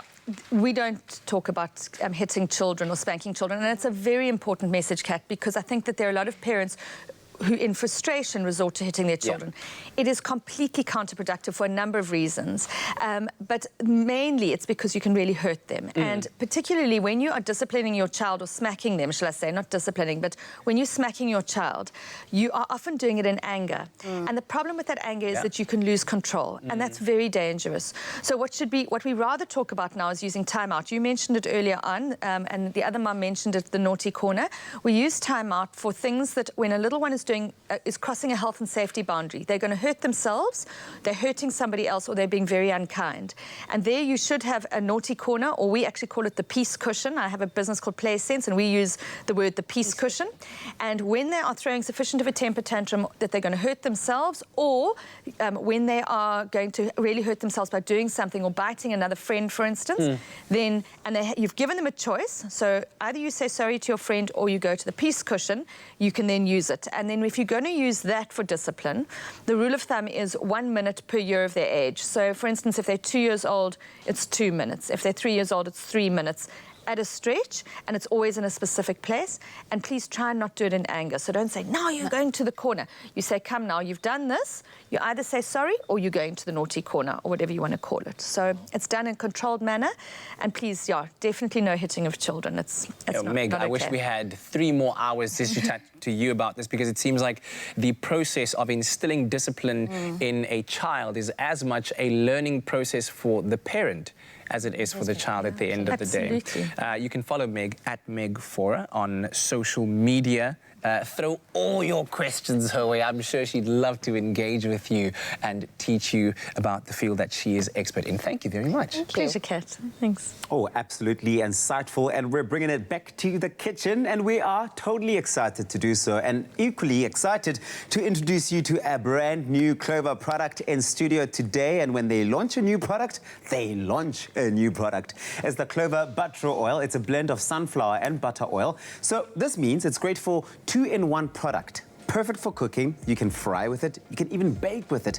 And Anel Potgieter, one of my faves, is in studio to show us exactly what sort of things you can do with it and inspire us to get in the kitchen and make something really delicious with butter. Anel, so good to see you. Thank you. I'm so excited about this product. This is really wonderful. Yes. This is what? It's like sunflower oil. And as Kat would say, that's gone to private school. Is that correct? Yes, it's been to private school. And everybody knows butter, and we love butter. Yeah. But this one has got a bit of oil with it as well. So it's oil and butter oil. So it's the two mixed in one. So you get that beautiful flavor of the butter plus the oil. But also it speaks to the fact that now, if you've got those 2 products in one, the occasions to use are extended. You can do more things with it that you can't do only with butter or only with oil. Correct? So it's cooking, baking, frying. Heaven. What are we making this morning? We are making the Gucci of pap. Yes. So we are making a delicious creamy pap with mushrooms and parmesan, all those umami flavors. Oh, fantastic. Well, this is set to impress if you're saying the Gucci of paps. Okay, so you're getting that butter in there in a heated pan. So you heat it up and you can see it actually starts to form like an oil. Then we're going to fry some mushrooms. Okay. And remember your pan must be quite hot when you fry mushrooms, and fry them in batches so they get that beautiful caramelization on it, because that's what gives the flavor of the mushroom. And that's the thing, a lot of people don't know how to fry mushrooms because they're quite delicate. So what are some of your tips, your top tips for frying mushrooms? Yes, hot pan, enough butter. I always put butter and oil together in, but now it's all in one. Yes. Fantastic. You always season it while it's frying. It's full of water, so if you fry it in low heat, heat, it's just going to be watery. Going to give up the water, yeah. Yeah, and then it's going to be soggy and nice. So we're going to mushrooms. Flavor it with a bit of pepper. Okay. And then with chopped thyme. Thyme and mushrooms are a marriage made in heaven. Really? They married somewhere in the garden world. They are just love each other. But you showed me a very interesting technique on how to get the thyme into the thing if you had like an actual one like this. My husband goes like this. One by one. No, darling, if you watch, you just go like this. You keep your hand there and you drop it. I think your husband's technique of one by one, by the time you're done, all that mushroom is like burnt, so you basically. Just pull it down like that and let it fall in the pan. Fantastic. And as you can see now, how beautifully caramelized are these mushrooms, and that's what you're looking for.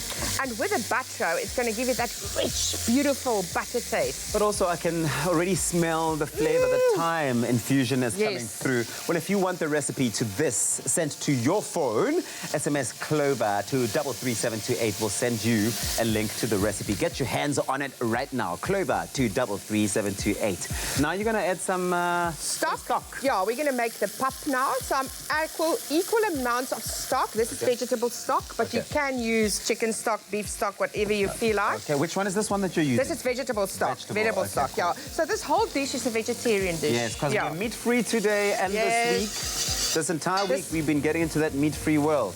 And this must actually boil quite fast before you add it. All right. And then you add your pap to make like more a slap pap consistency. I don't know. I grew up with slap pap, stave pap, krimmel pap, you know. You know what I've always wanted to ask you, Anel, quickly? Yes. Is that because I don't like to spend a lot of time in the kitchen, so what I always opt for that instant 2-minute pap.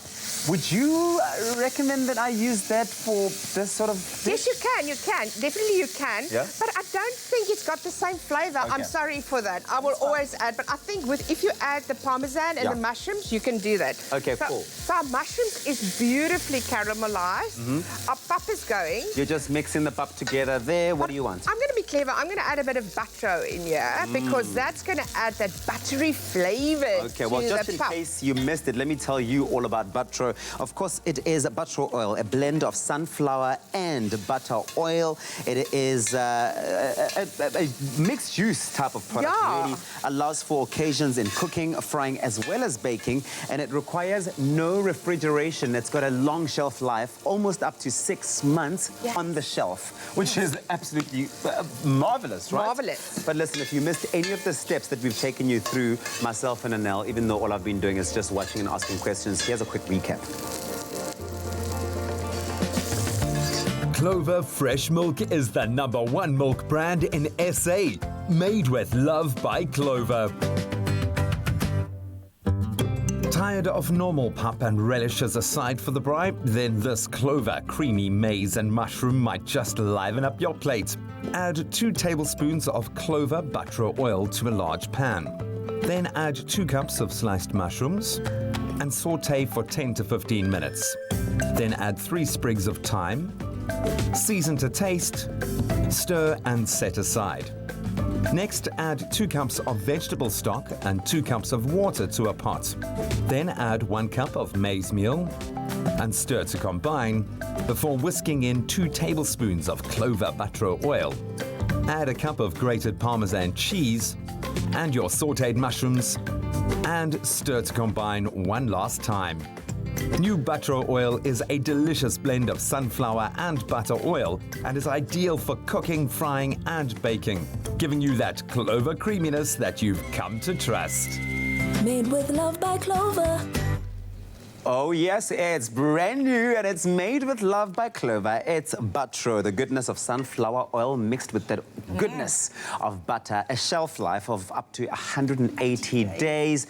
Cooking, frying, baking, it'll all never be the same again. And if you want to get your hands on the recipe, the keyword is Clover. SMS Clover to 33728 will send you a link to the recipe. Okay, done. Anel, you've mixed everything together. Some Parmesan is in there. Oh, look at that. Look at that. What did you call it earlier? The Gucci of pap. That Gucci. You're going to have to taste this stuff. I am going to have to taste it. But that keyword, once again, is Clover to 33728. It smells so good. Oh, there's a spoonful. Please taste and tell us what you think. Jamie Lee, are you going to come taste, my girl? I will follow you. Hello, Jamie. Hello, Nelly. Please, here's a spoon for you. Tell us what you think. I am going to get in there mushrooms. I also want to Clover Fresh Milk is the #1 milk brand in SA. Made with love by Clover. I want more of this. Like, I want... this There's is a lot. so good. This is really so good. It is. I like the mixture and the texture of the mushrooms mixed with the... What is this? And it's parmesan and mushrooms and pop and a bit of thyme and then butter oil that gives it that buttery taste. Well, I'll tell you something. It is braai season, so this is definitely set to impress. The next time you're hosting a braai, tell them you're taking them to a whole new level altogether. And that recipe on your phone, SMS Clover to 33728, will send it to you. Butro, brand new cooking, frying, and baking will change your life. Anel, thank you so much. It's a pleasure. This is...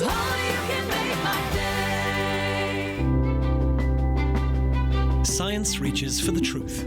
It works for the big and small, for the old and young. And with knowledge as our first ingredient, science is at the heart of our food. For differences you can see, feel, and trust. It all starts with science.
It's my feel-good breakfast show. Welcome back. This is your feel-good breakfast show, Expresso on SABC 3. It's a Thursday morning. It's so good to be in your company. Thanks for joining us at the start of a brand new day. Thursday, the 21st of November. I can't believe we're so far in the month already. Yeah, it's like, it just started yesterday, exactly. 9 days, then we're into December. Wow. Dizzy date. Now, last week we also announced the start of the Super M Vanilla #Gap Filler Moments competition. And if you haven't yet entered, then be sure to enter on the Super M Facebook page today, and you could win your share of incredible prizes to the value of 100,000 Rand. And, I mean, who doesn't want to be winning free goodies at this time of the year, right? We all want those free things, exactly. Get dizzy date. So check out this video to see how it works and how creative you can be.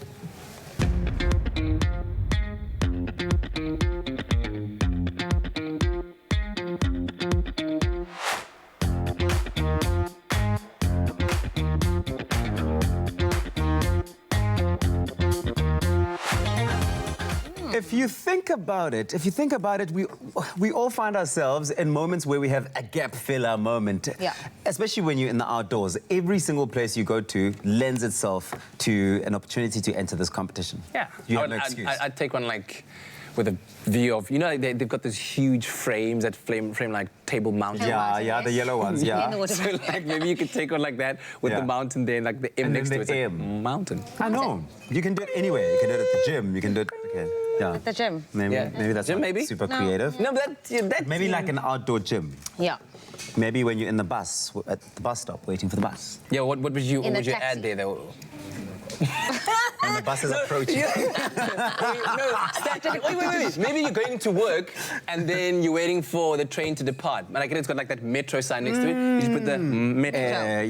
Metro. Anyway, it's so easy. Anyways, the competition is a lot of fun, putting you and your creative juices to the test. So take part in this competition. It's very, very easy. All you got to do, step 1, like the Super M Facebook page. Then step 2, follow the link in their competition post to get the Super M Gap Filler Moments Facebook filter on your phone, then allow usage on your camera for the AR function to be activated, then load your photo entry into the comment section of the Super M Vanilla post with the hashtag #GapFillerMoments. Simple as that. And entries will close on the 9th of December 2019, so hurry up and get snapping. I think we've shared enough ideas of what you could do, right? Yeah, good luck. Get entering. Absolutely. So, I mean, it couldn't be easier to win big prizes with Super M hashtag #GapFillerMoments on the Facebook competition. Follow the instructions on the video as we showed you a little earlier on. Leave your Gap Filler Moment photo in the comments below with the tag hashtag #GapFillerMoments, and then secure your spot in the draw. As easy as that.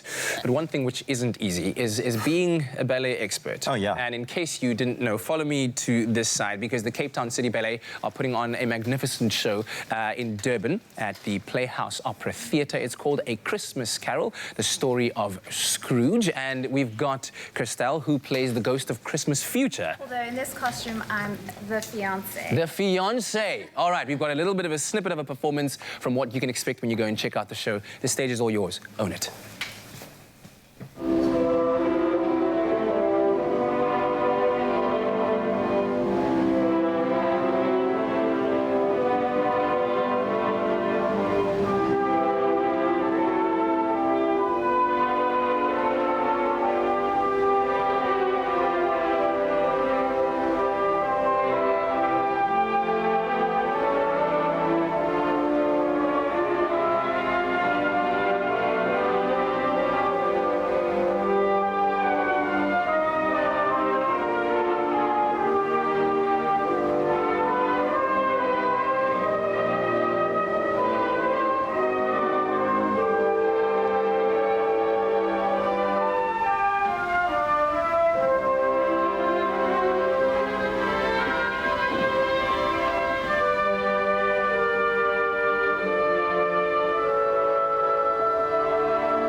Remember to check them out. They're going to be in Durban, 6th to the 8th of December, and then from the 14th of December here in Cape Town at the Artscape. It's called A Christmas Carol, The Story of Scrooge. And it truly is a magical show. It's worth checking out. So Yolanda, who commented yesterday asking where my socks are, and McDonald's have come to the rescue and offered me these socks. They've given me this wonderful pair that I'm wearing right now.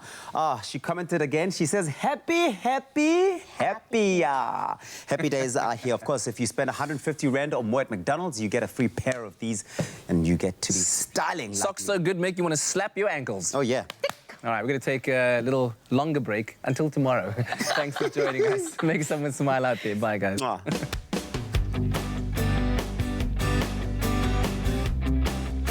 Expresso Morning Show, made with love by Clover. Another feel-good production.